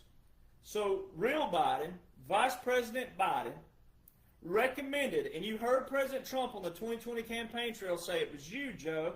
It was you, Joe, even though that Joe had already been replaced. But the real Joe, it was you, Joe, who recommended the Logan Act on General Michael Flynn. It was you, Joe, who recommended to Obama. So the vice president recommended to the president to use the what? The Logan Act on General Michael Flynn. Logan Act is 18 United States Code, section 953.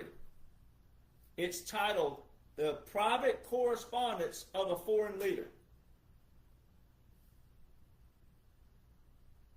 So, if Vice President Biden could recommend to President Obama the Logan Act, then hypothetical, even though I know Biden wasn't real and it was a puppet government, civil affairs, all pre-planned, on purpose, why wouldn't President, quote-unquote, President Biden, if he was real, why would he use the Logan Act on former, quote-unquote, former President Trump for meeting with 12 foreign leaders 13 different times from April to December 2024?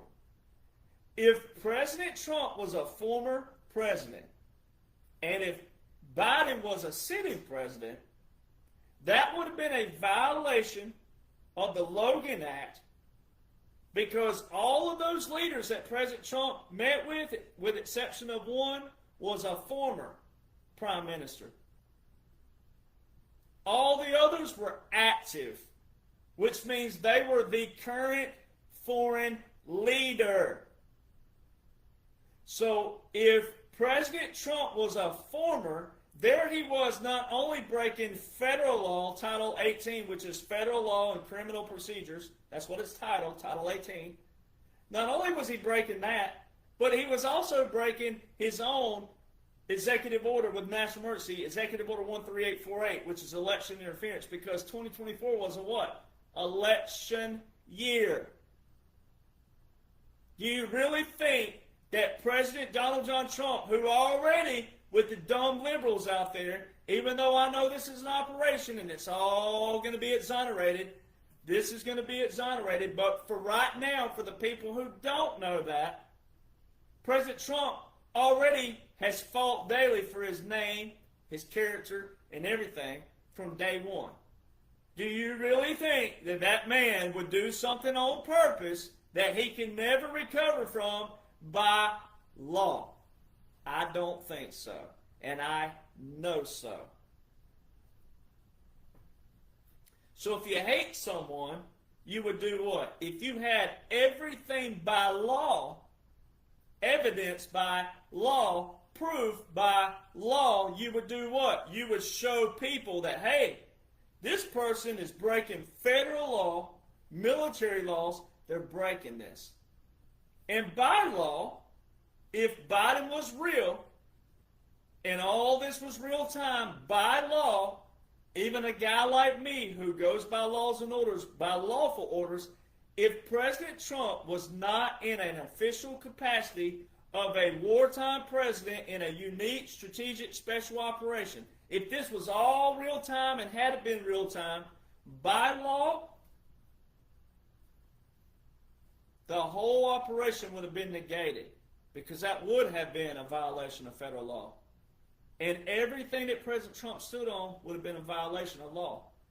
And no matter how you dislike somebody or hate them, quote unquote Biden, had he been real, had he been president, had that been a real presidential administration, they would have been able to prosecute President Trump by federal law, just on that one little thing alone. Plus Texas standing at the border, all right, of a military operation. That is a federal operation. Anything border-wise is a federal. Texas is not the only border. We have multiple borders, and everybody forgets about our northern border with Canada. It's a federal issue. Those little things alone can most certainly 100% unequivocal prove that quote-unquote Joe is not and was not real and was not president. It's a puppet government. And it's not old fogey just because you've never heard of it. It's not far-fetched just because you've never heard of it. It's not a conspiracy theory just because you've never heard of it. And if you think that, whoever's still out there thinking that, you're disrespecting military and military laws, orders, regulations, but also strategies and tactics, because it's all military by law. And there's 4 ways military pairs with federal: executive orders, national emergencies, proclamations, and treaties. Guess what those 4 are? The 4 components of a what? Presidential emergency action document. So, you see all these people out there. For example, there's a dude on X named, he calls himself Gunther. He is the biggest idiot on the planet. All right, now I say that as lovingly as possible. I don't hate him. I dislike him because he can know exactly what I know, but he has 1.4 million followers, and he misleads people daily with clickbait, algorithm bait. All right, President Trump has shared him a couple times, and all he's doing is misleading people. The other evening, last night maybe, says he said if Obama is not prosecuted, the country is F-U-C-K-E-D. And he blocked out, obviously, the U. No, we're not. If that dude and all the other clickbait platforms out there calling themselves quote-unquote influencers, if they knew what's going on right now, Look at all the people they're misleading with their bullcrap. Look at all these people who could absolutely be on page right now and on par and where they're supposed to be with President Donald John Trump and what he's done and what he put his whole name, face, brand, image, and family on. And military and veterans that he loves, and all the other rumors they said about him saying all that bullcrap. No, he did not. No. Quote-unquote Biden's the one that called them bastards, stupid bastards. All right? It's all there. But if these clickbait platforms knew what they're supposed to know, you'll know why I got banned briefly a couple weeks ago on Truth Social. Supreme Court docket case 23-939, March 19th, 2024. It's already been a year. It's been a year, over a year since this was docketed. Supreme Court docket 23- the dash matters 939. It specifically asks, can a president order SEAL Team 6 to commit murder on a political rival? Well, the last time SEAL Team 6 was involved with the president was Obama and Osama bin Laden. Osama bin Laden died May the 2nd, 2011. 5 months later, Gaddafi was killed. Who was Barack Hussein Obama? Who was his Secretary of State from 2009 to 2013? Hillary Rodham Clinton? What was Benghazi, Libya about, and why was Hillary Rodham Clinton the one who was under congressional oath, who pissed off a lot of veterans with her response? Wasn't that Hillary Rodham Clinton in Benghazi, Libya? Who was the leader of Libya from 1969 to 2011 to his quote-unquote assassination? Gaddafi? Who stood in front of the UN Assembly in 2011?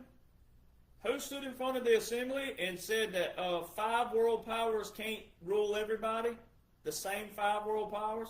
And he also said that, are we not going to investigate why Saddam Hussein was hanged?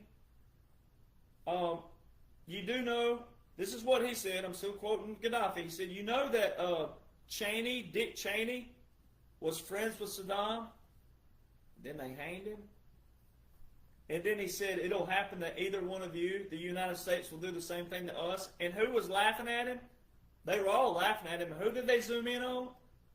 Al-Assad, who fled Syria December the 8th, 2024. Didn't President Trump just sign a trade deal with Syria? Isn't President Trump the very first president to end a national emergency from the swamp with these nations that we were once boots on the ground with?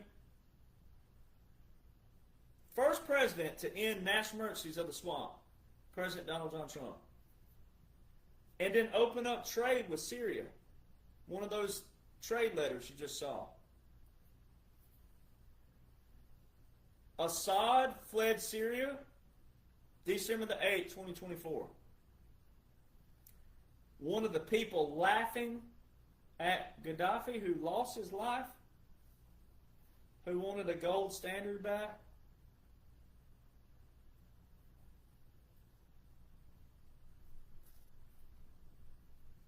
That one Supreme Court docket case opens a massive can of worms on Obama, Hillary, George W.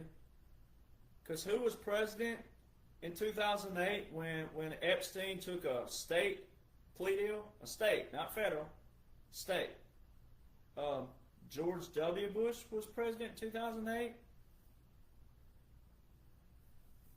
And then 2010, this little thing that President Trump called the greatest scandal in U.S. history. It's called Uranium One. Who was president again in 2010? Obama. Who was vice president? Biden. Who was Secretary of State? Hillary. Who got paid to speak $500,000? Bill, who was not president of Russia? Putin? He wasn't president. Now you know why he capitulated July 16, 2018 with a soccer ball. He wasn't president. He wasn't direct man in charge. He was prime minister, but he wasn't direct man. He wasn't the man who... Unique special operation. That's why you can't pick this stuff up one day, put it down the net. So you also can't pick it up right now and expect to know what's going on. You got to know a little bit of history. But you got to know the right history. You got to know the right laws. You got to know exactly. And God gave me the ability to siphon through all the stuff you don't need to know and take you to the stuff you need to know. And you're in control of your emotions. You're in control of what you allow your emotions to do. You're in control of that. You can know exactly what I know if you'll study what I know. And stop listening to other people. There's nothing new right now. There's not going to be anything new. The Obama stuff, it's not new. It's new disclosure, but it's not new. The operation set up this. Military operations set up this. Obama going to court was set up by the military operation when it happens. And you would be at peace, and you wouldn't worry about today, you wouldn't worry about tomorrow, you would be fretful, you wouldn't look at this in real time if you read and studied what I know, which is what I've provided for you, which is what my platforms are for. Every video cuts through all the other stuff. You don't have to be a negative person. You don't have to be fretful. You don't have to be worrisome, or whatever the words are that make you negative. Bible says, I didn't give you the spirit of fear, but of love, power, and a sound mind. So if you believe in God, you got to believe in everything of God. If you believe in God, you got to believe in all of His Word. Sometimes it ain't fun. Sometimes he does. It'll beat you up for something you did or said or whatever, and you got to go, oh, Lord, forgive me. Well, we're all there. We're all under that booklet. We're all under that command. We're all under that structure. We're all under that. No one's exempt from it. No one's better than anybody. Just like me, just because I'm direct and straightforward, I'm not better than you. I may know more than you, but I'm not better than you. And I get passionate because I care about you. I get upset because I care about you. I get upset because of all the other people who are trying to do what? Clickbait you, lie to you, deceive you. 23-939 is going to open up. That's why I told everybody with the Epstein stuff. Epstein's a tip of the iceberg.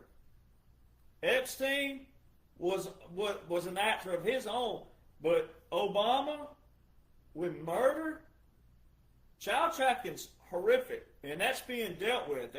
We have men and women in tunnels, but mainly men, but special operations. We have military proof of underground wars. It's all there. President Trump's the first to implement the subterranean warfare in a publication, in an all-out strategy. That's there. That's horrific. It's also being dealt with. That's also why one of our NDAAs amped up the monetary value of military trauma and health because of what those soldiers will be seeing in these tunnels. You got to know this stuff, right? It's all there. There's so much to it, but it's all there. But murder, that's exactly what 23-939 is implicating. That's exactly what it's saying. And the question leads on to say that multiple combat generals and multiple senior officials of the executive branch, presidential level, the cabinet, etc., but those levels resounding no, that a president cannot do that. Well, if it's saying a president cannot do that, resounding no, and it's a Supreme Court docket, guess what it's already telling you? Obama was the last president involved with SEAL Team 6, and who is dead because of it? Osama bin Laden. Which also tells you what? That 9/11 was not real. It was also rigged. If Osama bin Laden was murdered, then that means he had no direct connection to what? 9/11. Because if he had committed an act of war, then there would be a reason to do what? Declare a act of war to go get these people. That is what that's telling you. That's what I got blocked over True Social for briefly, because I put up the in-depth. This is what this is going to open up. So all those people who jumped ship over Epstein, you're willing to forfeit everything that President Donald John Trump has done from 2017, well really 2015, the visuals, but 2017 lawfully to present day, you're willing to dump all that because of one little thing that didn't happen on your timeline. It ain't happened yet. And it's all because you don't know laws and orders currently invoked, and this is an operation. This is a parameter. That's why you should put little brackets around it like that. Just treat it like that. It's not going to stop after 47 as far as like the glory and the golden age and all that. The military operation, treat it like that. It's a parameter.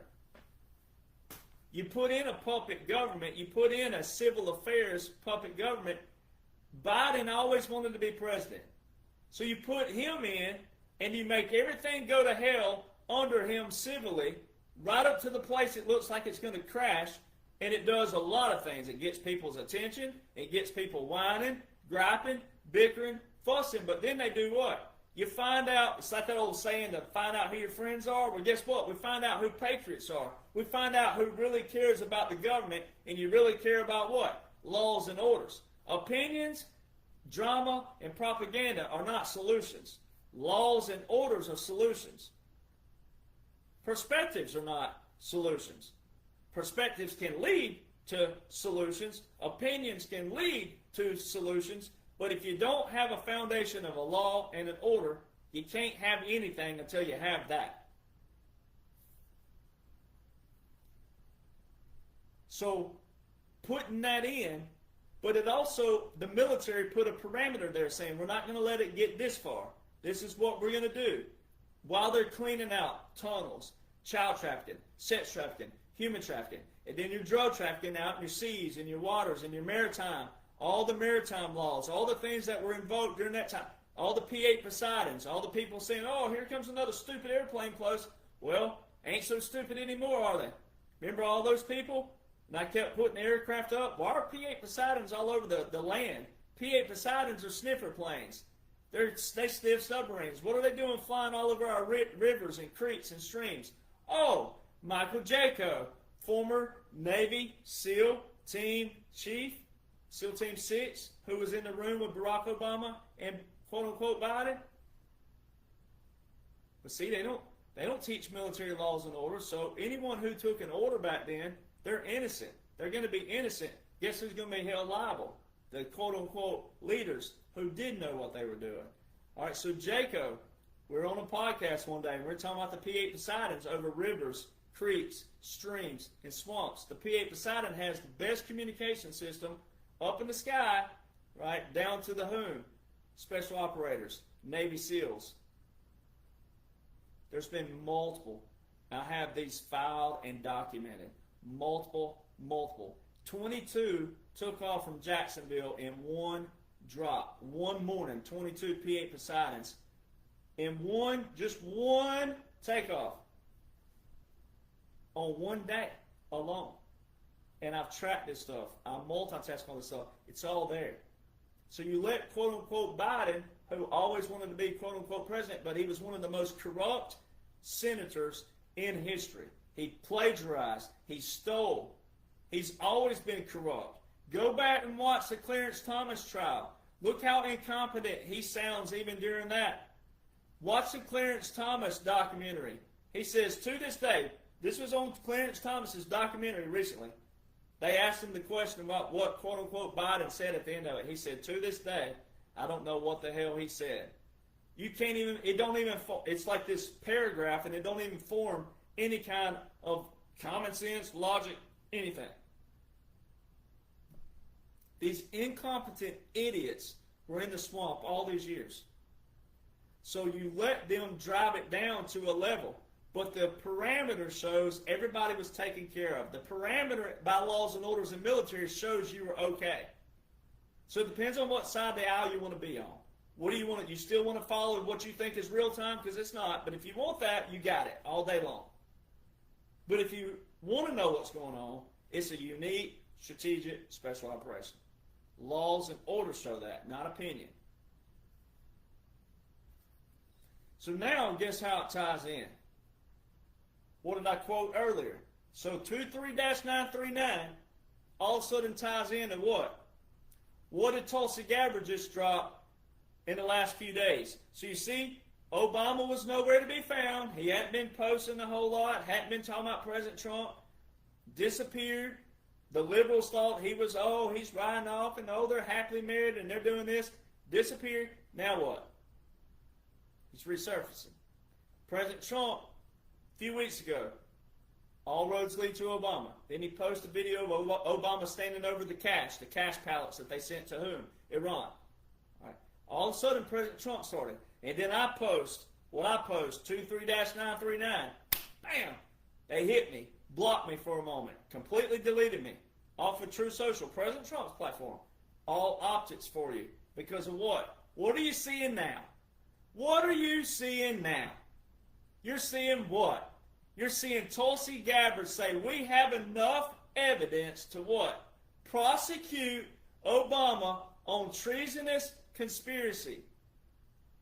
Both of those separately are strong. Treason and conspiracy. But treasonous conspiracy, it's all pre-planned. Everything's pre-planned. The whole thing is pre-planned. They drained the swamp. You ain't seen Obama. You ain't seen Bill. You ain't seen Hillary. You ain't seen George. You ain't seen Kerry. You ain't seen Romney. Where are they? Where'd Al Gore go? Where'd all these people go? Where's Hollywood? Where the heck is Hollywood? You remember there used to be a commercial after commercial after commercial, all these new movies and these big actors and actresses?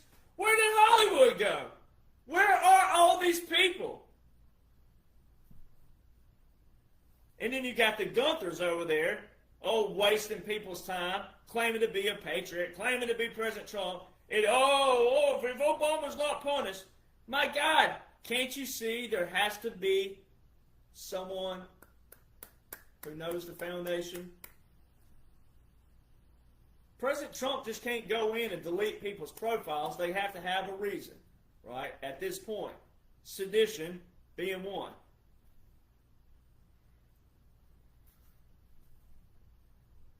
So, there has to be what? A method to the what? Madness.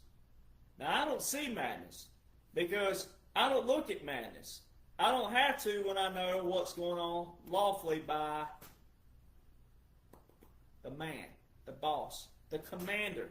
This is the commander of a wartime situation, a special operation. So all of a sudden, Tulsi Gabbard, here they go. It's starting to unravel. Here it comes. What did President Trump say? Nothing can stop what's coming. He couldn't say that without what? Laws and orders. Nothing can stop what's coming are the laws and the orders. Nothing can stop what's coming right now because they're showing you a judicial reset. The whole 2025, 2021, 2017 to 2021, legislative branch. 2021 to 2025, resetting of the executive branch. 2025 is judge this, judge that, judge this. Appeal court this, Supreme Court that. District court this, Sixth Circuit that. Fourth Circuit this, Ninth Circuit that. This circuit, that circuit, appeals court, district court, judge this, judge block that. Judge did this, judge said that. Judge block this, judge. You go back to 2017 to 2021, it was executive order this, executive order that. Law this, law that. Executive order this, national mercy this, national mercy that. National mercy, national mercy. Quote-unquote Joe continued 8 of 11 national mercies and executive orders by President Trump. The other 3 were things that they were completed. And they weren't completed by quote-unquote Joe, because law will show you that. I'm going to show you this in a minute, again, as I've always done. But now you hear Tulsi Gabbard say about Russiagate. Well, what did Russiagate consist of? Election interference. Well, President Trump was elected president November the 8th, 2016. Took oath January the 20th, 2017.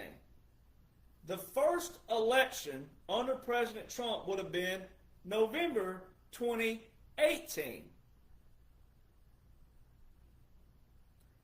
President Trump signed Executive Order 13848 on September the 12th, 2018, and declared a national emergency for election interference. There's the executive order people love the most when I talk about.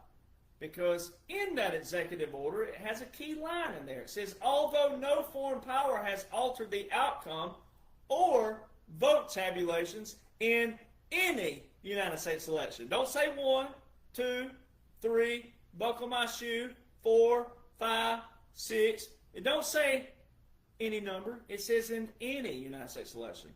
So all of a sudden, Tulsi Gabbard just did what? Clarified that line, and she validated that line. It says, although no foreign power has altered the outcome, or, little key word there, little key conjunction, or vote tabulation in any United States election. And who's been telling you this for all this time now? And then also what? Ties into what? Guess what this is going to open up? It's going to open up all the election numbers, the real-time data by whom? The National Guard, the United States military. It's also going to open up what? What happened on January the 6th, which was Congress violating federal law. Not a quote-unquote insurrection.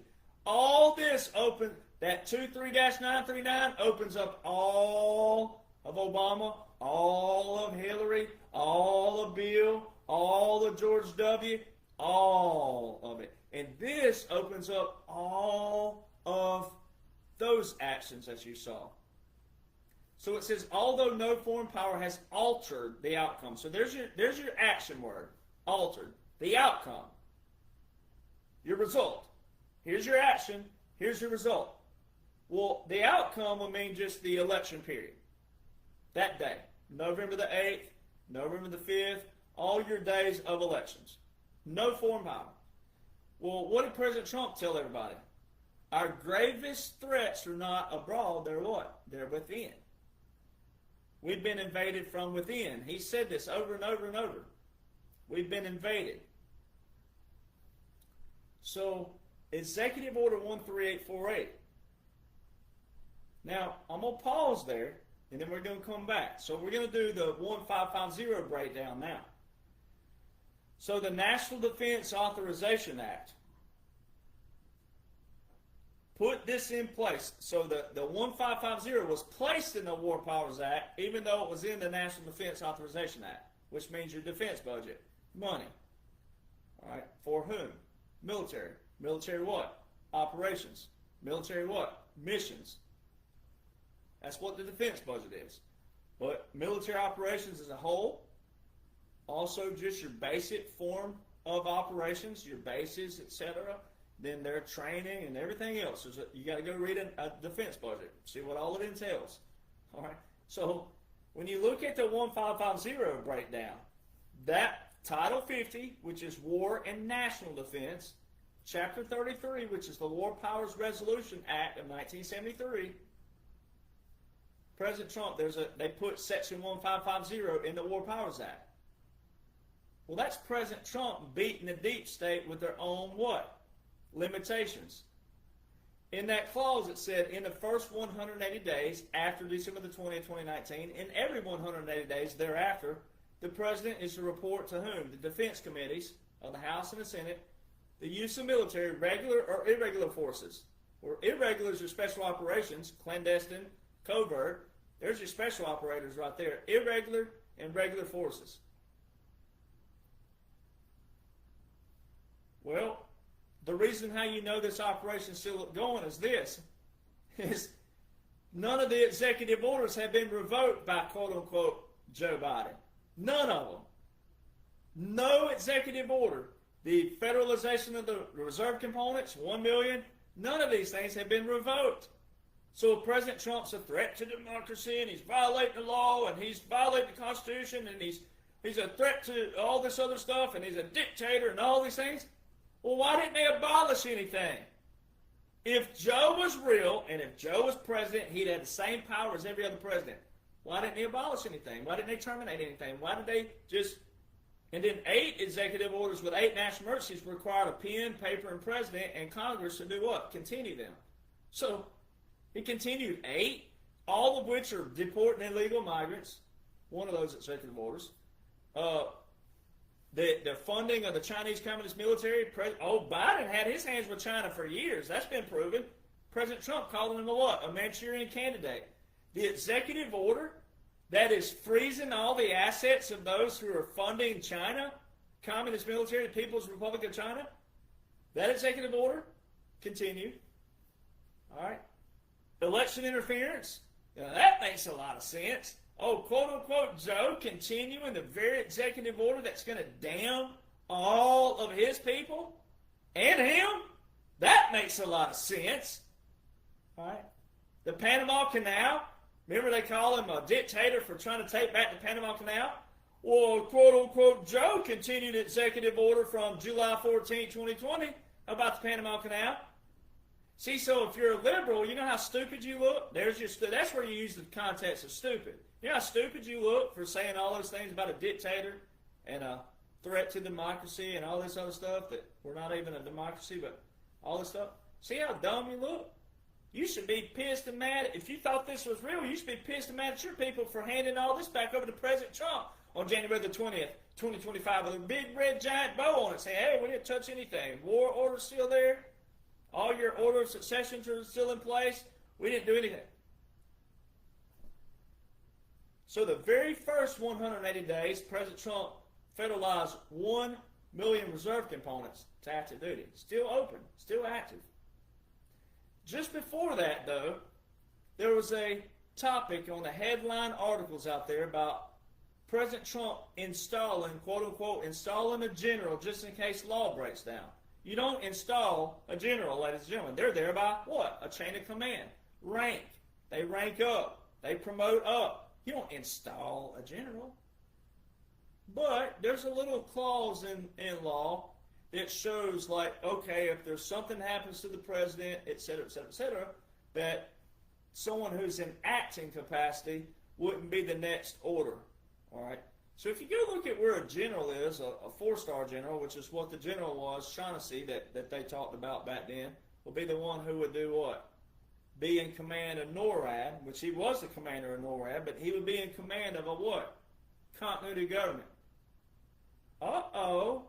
Well, there's articles all throughout March 2020, before President Trump federalized 1 million reserve components active duty on March 27, 2020, in Executive Order 13912, which invoked Title 10, Section 12302, Title 10, which all of us active duty veterans and reserve components raised our right hand to, your National Guard to your Title 32, but they can be called up under presidential orders, Title 10, Section 12406. All right, they're not exempt from that either because they still serve the grander purpose. All the way back here, March 23rd, just 4 days before that, you had mainstream articles saying this about a general being installed just in case law breaks down. Well, that would be your writ of habeas corpus, which is a suspension clause. Article 1, Section 9, Clause 2 of the what? United States Constitution. But Article 1 is not the president. Article 2 is the executive branch, the president. Article 1 is your legislative branch. It's your legislative branch who would suspend the Constitution, which is suspension of the writ of habeas corpus, which is due to what? Invasion or rebellion of public safety. What did President Trump say over and over and over and over again? That this has been an invasion, but our gravest threats are not abroad, they're within. So it's an invasion of what? Foreign entities. Well, why was foreign and domestic put in our oath? Why, veterans? All you military industrial complex veterans, where you at? Why was foreign and domestic put in our oath in 1862 by Abraham Lincoln? It wasn't to go to Iraq. It wasn't to go to Afghanistan, Korea, Somalia, Libya, Lebanon, anywhere. It wasn't none of that.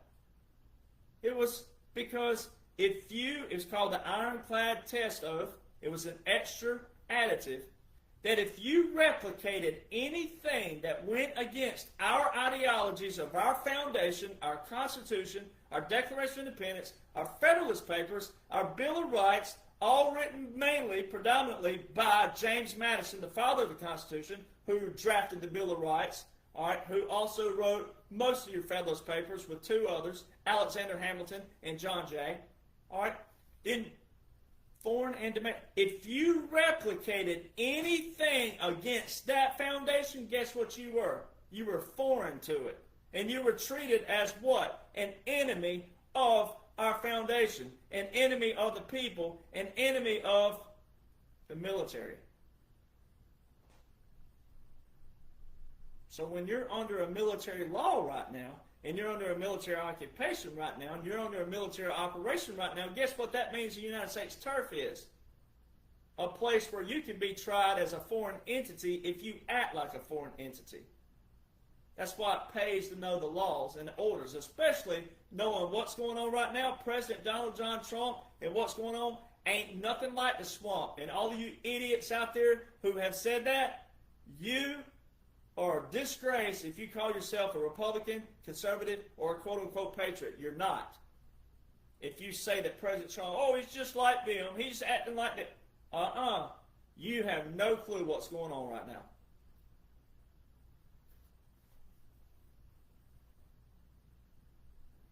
President Trump, it was not President Trump, it was the legislative branch who suspends the writ of habeas corpus. But then his laws also are cohesive. And guess who introduced that? Guess who introduced this? Democrats introduced that.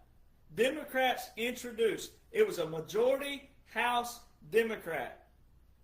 A majority. They didn't try to fight the bill. They didn't try to fight that. That's why you have to know these things. It was a majority House. You have to know these things. So when you go look up, and I'm going to post this on my page later, I found another one. You got to find these things. Some of them have been hidden, all right, on purpose, all right, for a certain reason. Everybody's had a certain classification in the military, but also, you know, they hide some of these things on purpose for a while. They've also made it to where you can't find the Special Operations Command joint publication, a few others, but they've also made it to where you can't find the pocket guide of what I've been talking about the whole time. Now, there's another site you can find it on. It's a government.info, governmentinfo.gov, but I'll post that. But there's some of these things you can't find. But there's a continuity of operations. It's the same thing as a continuity of government. They call it a coup now, continuity of operations. That's why so many people heard coup, and they got coup mixed up with coup, like a coup. Continuity of operations, not a coup, like a coup d'etat. Like a coup d'etat, it's a big coup, like the continuity of operations. There's a continuity of operations official publication. And this is so awesome because all the way in there, there's not another combatant command anywhere in there listed except for one, NORAD. Guess who the general was that they were talking about in March 2020? The general of whom? NORAD. That also validates the continuity of government and continuity of operations because that was March 2020. Then President Trump federalized 1 million reserve components 4 days later. All right. Then April 30th, 2020, he directed an equal authority to the Secretary of Defense, all right, to be able to federalize selected reserves.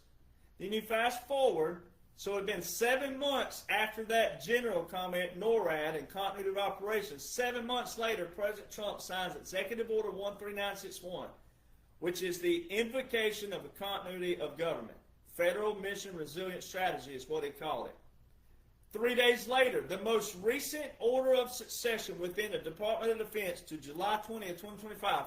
So from December the 10th, 2020 to July 20th, 2025, right now, the most recent order of succession within the Department of Defense is Executive Order 13963 from President Trump. So when you hear people out there, they say, well, that's 5 years ago. What? Doesn't matter. Laws work this way. Until they're revoked, or rescinded or terminated, they're active. Every president has had an order of succession within the Department of Defense except for whom? Quote unquote Joe Biden.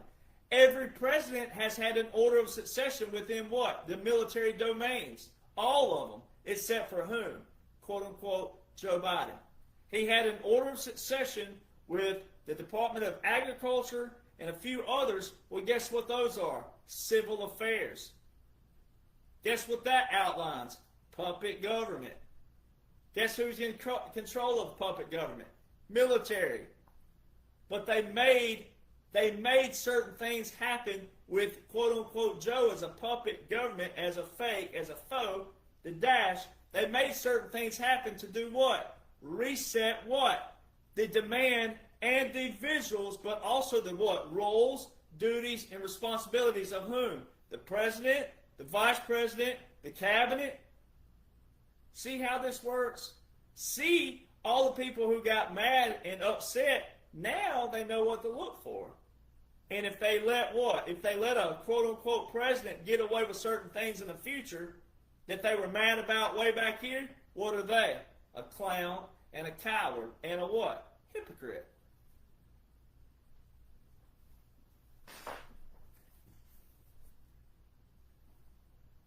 So when all the people ask, why would it happen this way? Why? All that negativity didn't do anything for anybody, did it? And you could have known this whole time, because I've been breaking this down and breaking it down, and I always find a new way. I try to find a new way to break it down to you. Say, all right, well, maybe if I say it this way, it'll click. And it always does with someone new. I'll always get multiple messages and emails going, oh my gosh, it finally clicked. That's why you don't give up on people. NORAD. Quote-unquote Joe never had a military domain order of succession. That more than proves everything. I also posted this week, it's one of my most popular posts. It got the most shares so far, a lot of them, recently. But the National Security Memorandum. National Security. Every president has had a National Security Memorandum. Every president, though, has had a different title for them. They called them something different. Therefore, they wouldn't what? In history, get them mixed up. When you went and you either wrote a book about it, whatever it is, you couldn't get them mixed up. You go, oh, NSMs, oh, NSPMs, oh, PPDs, oh, MPP. They're always different with every president. The only two that weren't different was for a reason. Kennedy and Johnson were the same because of what happened with Kennedy. And quote-unquote Johnson, anyway, I won't say anything. But that evil stuff, right, they just continued. Every other president outside of Kennedy and Johnson and Nixon and Ford, they started with number one and it went to whatever. Every president started at number one except for Kennedy and Johnson and Nixon and Ford. Ford, when Nixon was wrongfully impeached for all that crap, which he should be exonerated for as well, when he was wrongfully impeached, Ford's numbers didn't start at number one. Those are the only two presidents. Every other president after Ford starts with number one. And it has it's a new title and a number one starting. And it'll be that title 1, 2, 3, 4, down. President Trump, it's so cool. His first one is NSPMD.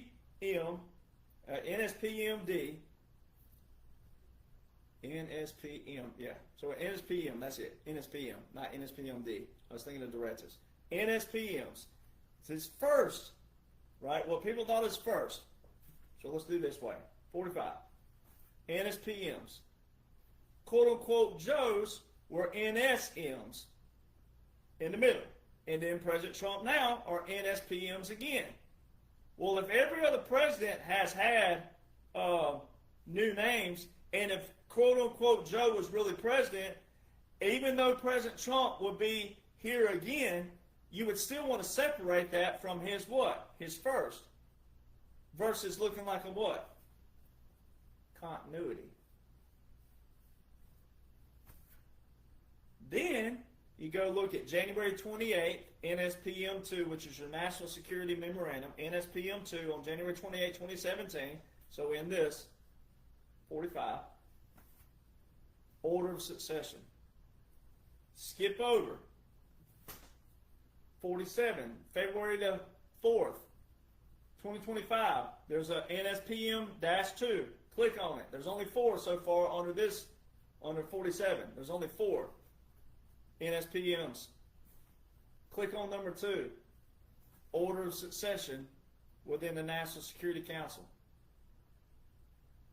Go back to quote-unquote Joe in 2021. Click on NSM-2. No order of succession. Every president, and I provided the links where you can click on it, direct to it. Every president has had an order of succession within the national security, except for quote-unquote Joe Biden.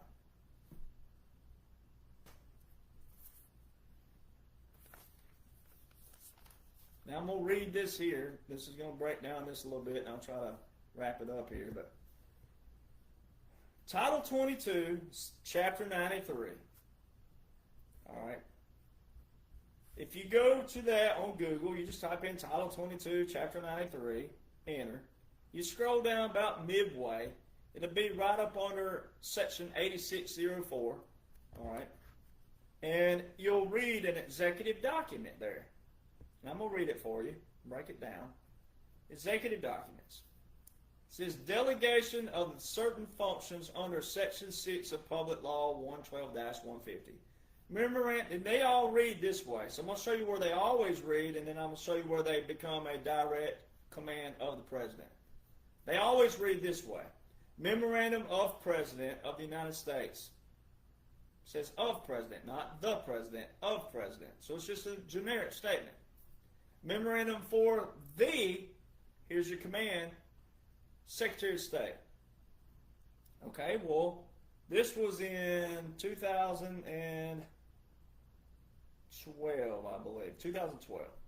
All right. Well, guess who would have been Secretary of State? Hillary. Well, this is Barack Obama entry in Title 22, Chapter 93, which is Foreign Relations. It says this. By the authority vested in me as President, not the President, as President, they all say this, by the Constitution and the laws of the United States of America, including Section 301 of Title 3. So up to that point, they all say that. I hereby delegate to you, he's talking to the Secretary of State, to you all of the functions conferred upon the President, by subsections A and B of Section 6 of Public Law 112-150, you, Secretary of State, you will exercise these functions in coordination with the Secretary of Defense, Barack Obama. Well, it told you it's a memorandum for the Secretary of State, which would have been Hillary. And I hereby delegate you. So that's Obama saying in first person form, I delegate you, Secretary of State, the functions of, well, Public Law 112-150 was Barack Obama before then.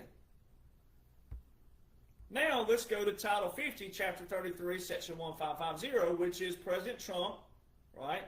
And the orders, federalizing the 1 million reserve components, direct orders to the Secretary of Defense. I mean, everything's still open under that to this day. So that entry, to this day, every executive order is under that. Every federalization of reserves and National Guard under this. Because it hasn't been closed. They haven't been revoked. They haven't been rescinded. They haven't been terminated. So it's still open. And I've broken this down before, but I'm saying it new ways to try to help people. Scroll to the bottom of it, executive documents. Memorandum of President of the United States, July 19, 2021. So this would have been roughly 6 months after, quote-unquote, Joe, right? Quote-unquote, Joe. Not even 6 months. Would have been right at, well, yeah, 6 and a half, if you want to say it like that.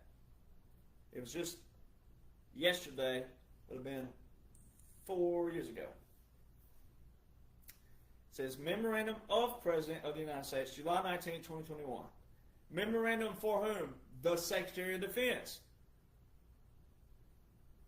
By the authority vested in me as President, not the President, as President by the Constitution and the laws of the United States, including Section 301 and Title 3 United States Code.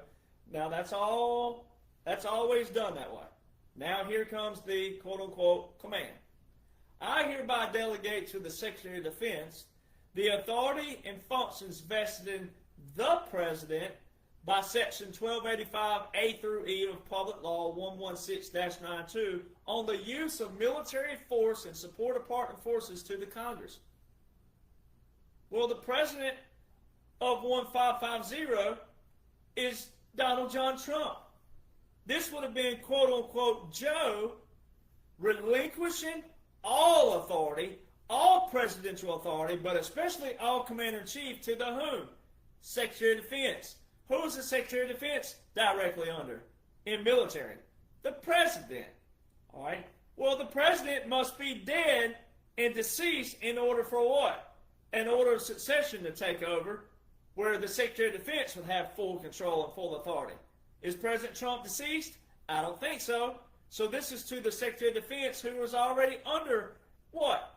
Title 50, Chapter 33, Section 1550, in which President Donald John Trump invoked all these unique laws and orders that set up a what?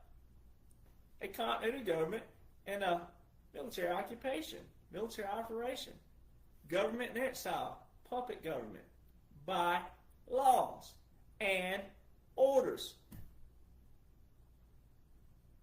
So even if you wanted to be that honorary, pain in the rear end person who just can't grasp military special operations, and you want to say that quote unquote Joe is real and he was real and oh you're all this and that, this is him relinquishing all authority. So however you want to split your hair, it still goes back to President Donald John Trump. But because there's unique laws, unique strategies, unique tactics, all lawful, all military laws especially, and highly parafederal, you can't deny that. Now you can deny it ignorantly, but you can't deny it intelligently. You have to believe in a foundation. Our whole nation, the whole reason why you and I are right here, is because of our founders and what they established. They established legislation. They established the three branches of government. They established this process. They established laws and orders. They established this. That's why liberals, when they quote the Constitution, they don't quote from it. They just say the word Constitution. That's not what you want to use. Because Article 1, Section 9, Clause 2, that's the writ of habeas corpus, but the Congress does that, not the President. So Congress is who suspended the suspension clause. That's what it's called, the suspension clause. The writ of habeas corpus, rebellion or invasion of public safety. And laws show that happened, and NORAD, the general of NORAD, was the general that was all in the mainstream articles in 2020. Well, NORAD's the only combatant command that's in the continuity of operations mentioned. It's a very strategic because of U.S. and Canada.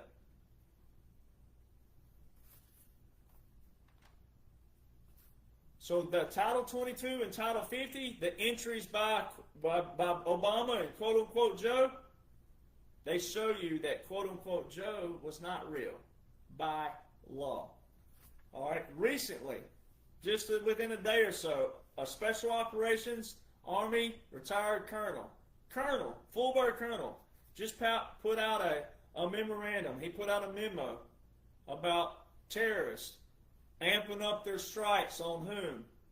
People who have fought in Iraq, served during Iraq, served during the military in Iraq and Afghanistan, at any capacity, amping the increase of the attacks up. All right? Well, Army Special Operations. What are the odds that Special Operations popping up? What are the odds that everything about assassinations, government in exile, puppet government, all these things are in our Special Operations Command booklet? What are the odds of that? All of it. 23-939.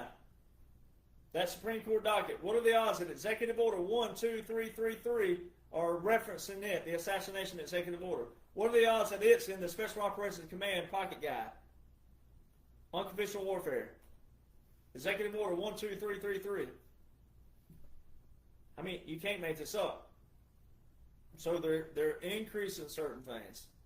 Obama's resurfacing. Everything's growing. Everything's building. Snowball's headed for what? Hell. It ain't always a bad thing because the snowball melts. Well, that's what liberals are doing. They're having a meltdown right now.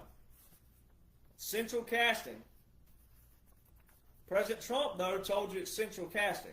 So you have two sides to choose from. Like I said earlier, you have two choices. You either got to believe in unique laws, orders, etc., special operations, military laws, federal laws, but strategic, but also different, separated from the swamp, because laws and orders show that. Or if you think Joe was real and executive orders just because they're on the Federal Register and all that, that you either believe that or this.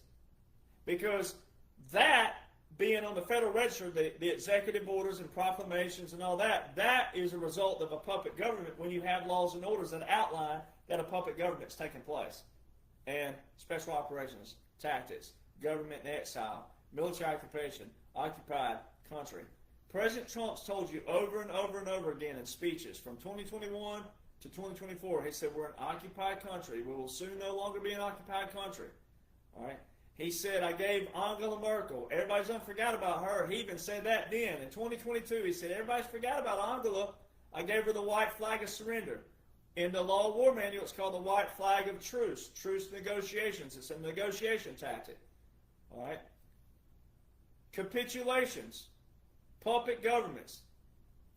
So, February the 18th, 2025, a reporter asked President Trump, just one incident. This has happened all over the mainstream articles. Capitulation, capitulation, capitulation, capitulation.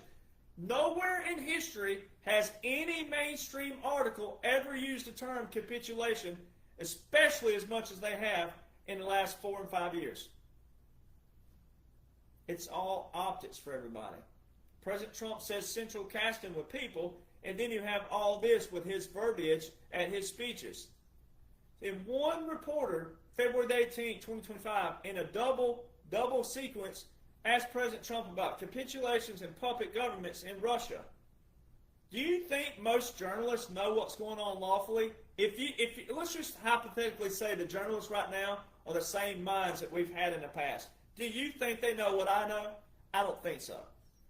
So that reporter was asked and told, but said, hey, you want to be the one that asks it? You'll go down in history. You may not be a visual, but you'll be the one you can say, that was my voice who asked President Trump about it. She asked about capitulations and a puppet government in Russia. I'm the only person. I don't like being called a podcaster because I'm not. I'm a veteran, keeping my oath, doing what I'm supposed to be doing. But God gave me a platform.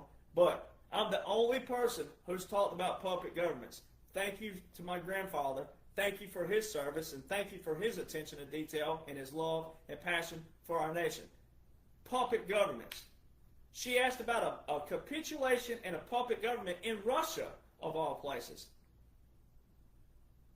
All these terms are not government terms. They're law war manual terms. They're not government terms. They're law war manual. Occupied country, which is occupied territory, and puppet governments are in the same chapter. Capitulation and white flag of truce are in the same chapter. But occupied country and puppet governments are in the same chapter. Guess what chapter that is? Military occupation, which would be a military operation. You can't make this stuff up. So you have two choices. You have those two. But then you have to say, okay, either President Trump and quote-unquote Joe are the greatest presidents of all time, because laws and orders, if you say that, well, there's executive orders over here and proclamations and all this stuff on the Federal Register with Joe Biden's name on it, blah, blah, blah, blah, blah. And even if you're one of those who said that Obama was pulling the strings back there, it wouldn't matter. It wouldn't matter if the whole gang of Democrats were doing it. It wouldn't matter, because Joe's always been tied to them, so they're all tied together. Hillary, Bill, Obama, Bush, Kerry, Romney, they're all in that game, that swamp. All of them. Paul Ryan, all of them. President Trump said they're all rhinos. They're all in it together. Either they're all in. So you either have to believe that President Trump is 100% the greatest president of all time and quote-unquote Joe the greatest president of all time because of saying laws and orders. That's what they do. And that's how. You either believe they're the greatest of all time together, or you have to believe in a separation. And if you believe in a separation, which you should, but President Trump is a supreme commander, wartime president, in a unique strategic special operation. Laws and orders show that. If people would go read those laws and orders and apply what I've taught and what are in my books, which is what I'm known for, and that's my intellectual property, you know, you can go read and study it the way you want to, but this is how it's rolling, and I've been accurate all along the way. I'm ahead of President Trump with this stuff, not ahead of him lawfully from the standpoint and also attitude and all that, but the books, because I know the laws and orders. Lieutenant Colonel Bosey, who's on the shows with me all the time, he forwarded the books. Special operations. He said special operations are always 2 and 3 years ahead of everybody. Right? I'm ahead. We're ahead because we know the laws and orders invoked and what they mean and what they outline and what they exemplify and whatever word you want to apply. So you got to either believe that President Trump and quote-unquote Joe and the whole thing is all together, or, as you should, it's unique, strategic, special operations. President Trump tells you it's central casting. He was in England not long ago. He was talking about the king and the queen. Oh, the great people, they're central casting. Like the central casting. That means background actors. They're all actresses. All right, where's Obama? Where's Hillary? Where's Bill? Outside of what you think you see on quote-unquote social media, Obama has made 4 posts in the month of July so far. 4. He hasn't made one in 10 days to this point, the last I checked before I got on here. Michelle, Big Mike, hadn't made a post since June 19th. Where are they? If you were being talked about, and a lot of you do, hell had no fury if someone talk about you. Boy, you're going to be blowing it up. Well, wouldn't you think that one of the former presidents being talked about like he's being talked, you don't think if he had free reign and free roam to anywhere to go and social media, don't you think he'd be posting something? Where is he?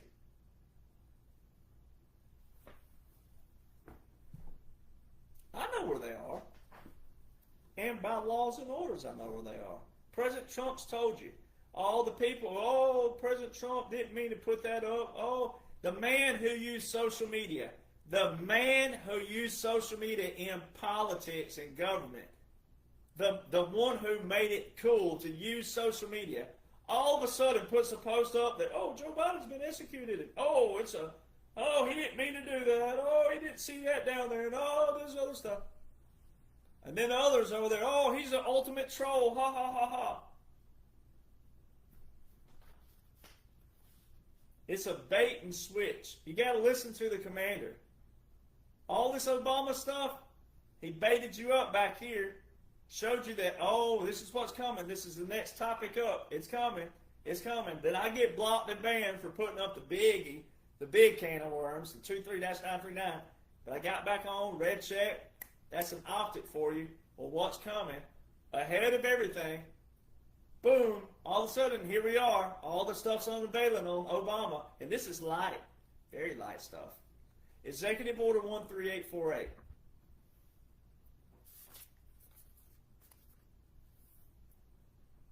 Executive Order 13848. Way back here, September the 12th, 2018. Invoked the national emergency. All right. Now, all of it's coming. 2018, 2020. 2022, 2024, NationalGuard.mil tells you the National Guard have been federalized. They've been called to federal duty out to the polls. Title 18, there's that Title 18 again. Title 18, Section 592. Title 18 now, federal law, federal crimes and criminal procedures. Title 18, Section 592. Military cannot be at the polls unless on what? Official duty to what? Repel armed enemies of the United States. Armed enemies. And the military is telling you, the first time in history, you can go back and Google this, 2018, 2020, 2022, 2024, the National Guard are at the polls all across this nation. Who was the president again? But then you think of 2022, you think, oh, quote unquote, Joe was president too. Well, do you not see the cohesiveness? 2018, 2020, 2020. Where was the order put in place? Executive Order 13912, which was 2020. Well, it wasn't that one, so that tells you it was already a military operation before then. Because this executive order was put into place what? 2018. And I've told everybody, I can make a case that the military was in control starting 2016 by military laws, military orders. All you got to do is go there to the Unconventional Warfare Pocket Guide. Scroll up above, it's on page 10, and it tells you whether the United States government does a certain thing or not, military can act. And the Military Justice Act of 2016, which was a more liberal-based justice, separated military law from federal law. Clarify that. So if you don't believe in the military, you can't believe in this nation, because this nation was founded in the middle of a war by a military.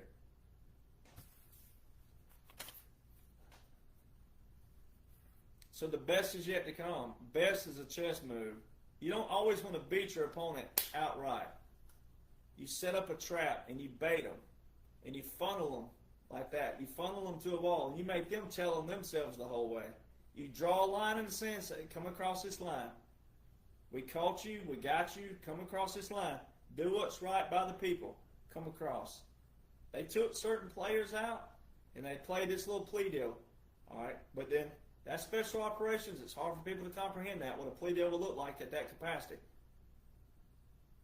But they made these people tell on themselves. They trapped them, and they've made them damn themselves, hang themselves, and tell on themselves.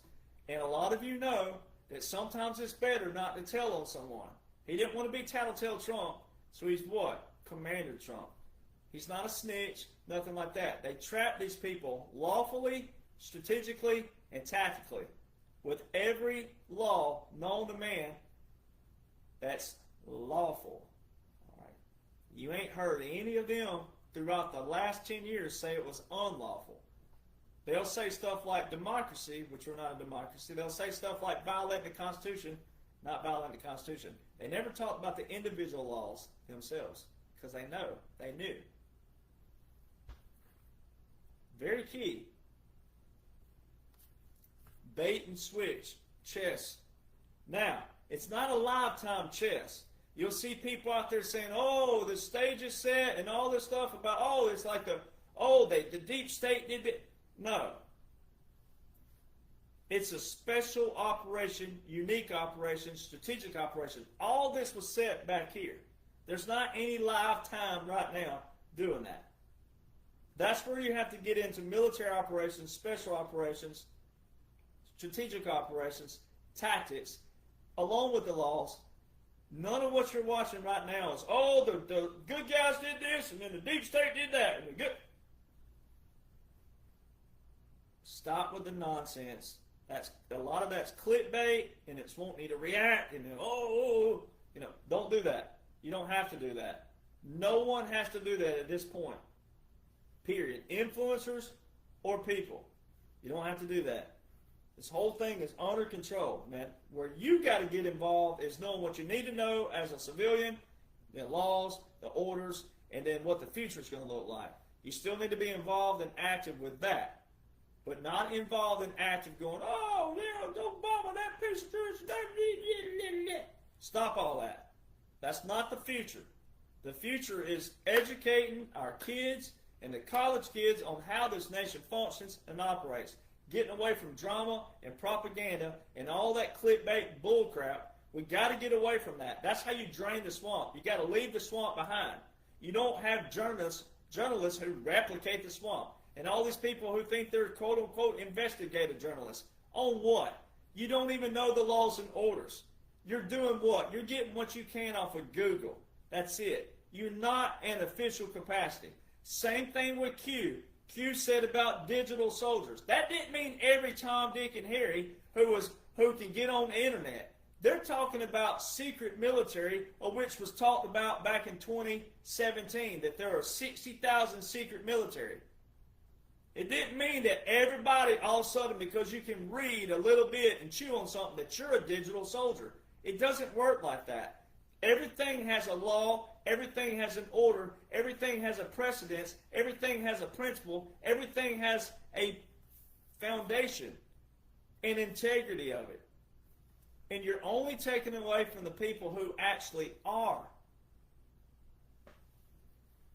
Got to be careful out there, man. There's people out there that they think they truly are at official capacity because they're an investigative journalist and all this. No, it doesn't work like that.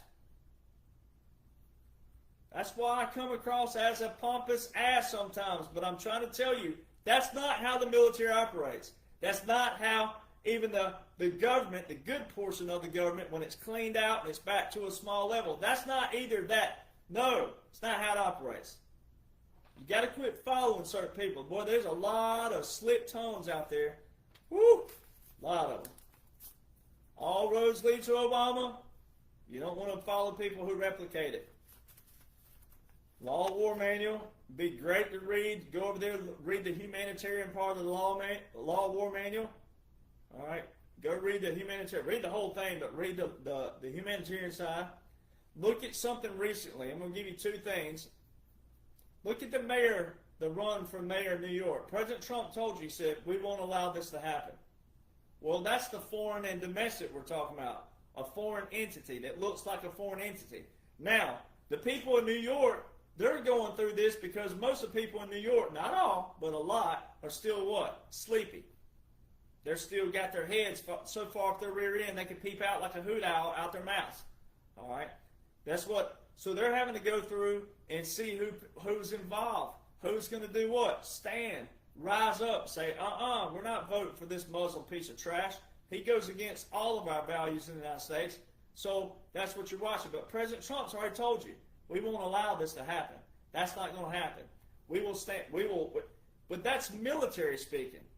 The only way President Trump could say that lawfully is militarily. Because that would also be an infringement in another right of freedom of expression.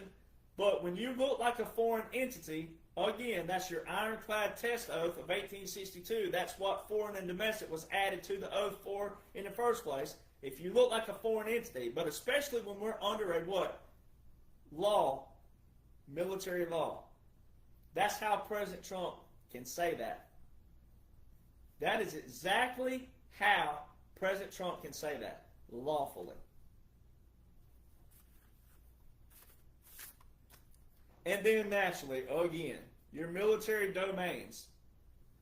Everything's proven by simply knowing the laws and the orders. Now, when you first hear it, if you're brand new, you first hear something, you're like, oh man, that sounds like, it sounds old fogey, it sounds conspiracy, it sounds this. Just like the cup that was specially made for me. Military laws and orders are not conspiracy theories. And the guy who creates these, it's a great company, all right, out of Nashville, Tennessee, but again, patriot. He'll verify that it was made specifically for me, so I'm sure people want one made, but that's fine. He needs a business, all right? But he'll verify he made this for me first. They're not. Anybody who says all this is a conspiracy, military laws and orders and federal are not conspiracy theories. You don't have to like them. You don't have to like President Trump. You don't have to like me. You don't have to like a patriot. You don't have to like a Republican, conservative who knows what's going on. You don't have to like anything. But this is what's currently invoked in laws and orders. This is what they mean. That's why God put certain people in your life, in your place for a reason. But you also control what's in your life that's creating negativity, creating doubt, creating confusion, creating chaos, creating anger, creating frustration. Again, everything I show you leads to a receipt, .gov.mil, of our official capacity of military laws, regulations, military operations, military strategies, military tactics, how they tie in with federal, and then the visualizations that you can see along the way. It shouldn't create negativity if you're a patriot and God-fearing and God-loving person and loving our nation. If you love this nation by its foundation, none of it does that. So if someone's creating fear and chaos and confusion and frustration and anger and sadness and weariness and all the other terms you can apply, anything negative in your life, they have no clue what's going on right now lawfully. You don't need them in your life, and they also don't need a platform. They don't need a platform. They're not being called by God, one, and they're also not being put at official capacity at any capacity. All right? They're not. That's why I've turned down multiple shows. I've turned down multiple people. I've turned down so many things. If you only knew what I've been hit with and the money that I've been bribed with and stuff in the past for the last 3 years, if you only knew what my team and I have been through, you would know you could fully support, but fully trust me.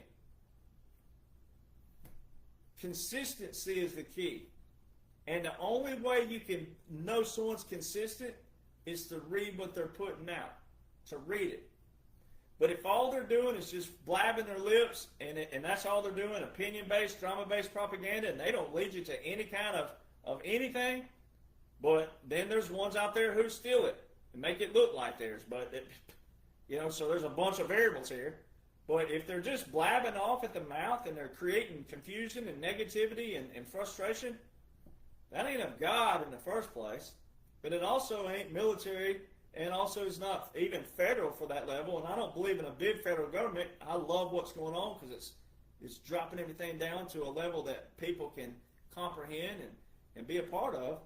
But again, we have to have a government because of where we are. Look at our population. Look at what we've grown to. Look at all the infrastructures, and look at all the companies and organizations, and look at everything.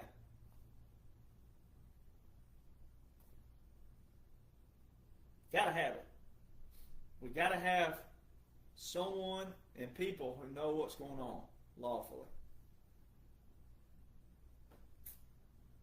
So, military laws and orders are not conspiracy theories. And what's going on right now is not. And let me tell you another thing. The people who have done that or try to trash me and all that stuff, they've never once debunked one thing, because you can't. That's not how laws and orders work. They're there for a reason. They were passed for a reason. And that's also why the deep state are doomed, and were doomed from the start, because every law has been on the books for many years. That's what's funny about it. Is President Trump, if this was a real time, all President Trump would have to say is, well, you left it on the law books. You left it here. You left it here for me to enforce. Oh, that's your fault. Thank you. So that's why when you flip the equation and you know that quote-unquote Joe continued 8 executive orders with 8 national emergencies and what they're all doing, when you know there's been no order of succession by quote-unquote Joe in any military domain, all right, if you know all those things, you would know that you're watching history repeat itself. Good history. Draining the swamp, baby. Nothing can stop what's coming. The best is yet to come. And all the iceberg is being tipped right now. Obama's resurfacing. Nothing can stop what's coming. All right, there's a storm coming. Wait for it. So you need to get back to a capacity. People need to get back, your friends and your family need to get back to a capacity of respecting the military, the whole military, all of the military. And stop focusing on the ones who don't know what's going on and focus on the ones who do know what's going on, lawfully. All right? But a lot of the negativity creates negativity for others, and it also does what? Deviates and makes people go, oh, this guy in the comment box said he's veteran of 30 years, and this is bullcrap. It don't matter how long you serve, what your rank is, what your DD-214 looks like, none of that. If you don't know current laws and orders, and you can't repeat it like I can especially, you can be lost as a jaybird, just like you look like a penguin in Jamaica. It doesn't matter. So right now, everybody should be excited. If you're a patriot, get excited. Like, you ain't even to the best part. You ain't even to the exoneration part. You ain't even to that yet. Let it play out. But because there's so much information, you have plenty of time to read and study and comprehend all of what's taking place back here, right? That led to this moment. And then you'll appreciate it even more. And you'll love it even more. And guess what? I love him. People say, right, I've asked people, oh, why do you love him so much? Why do you defend? Because my dad is 4 years older than President Trump. That generation built this nation. Their mindsets built this nation. If you think of this, one great example, and I'm going to get off here, I got to go, but if you think of one great example, and I'm going to show it to you. I've driven this country over and over and over again. I've driven all over this country. I've driven all over the West, Montana, Idaho, Wyoming, Colorado, Nevada, I call it Nevada, but California. I've driven all over the big open spaces. Nebraska, Kansas, all through there. I've driven it multiple times. Multiple times. If you look at every single railroad tie that has been laid by a man, every single railroad tie had to be laid in precision, accuracy. They're all around mountains out there, valleys, they go through tunnels, you name it.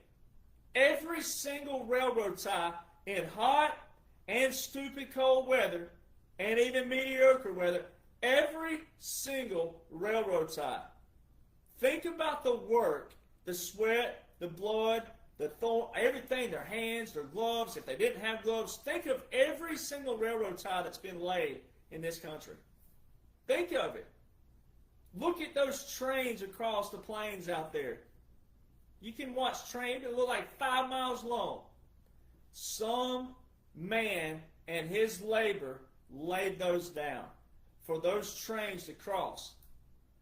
That's just one aspect of this nation. One aspect. It didn't get done on its own. Those tracks didn't lay down themselves.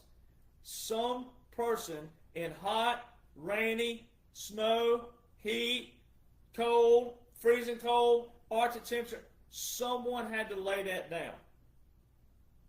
Men like my dad and my grandfathers who built this right down the road where I am.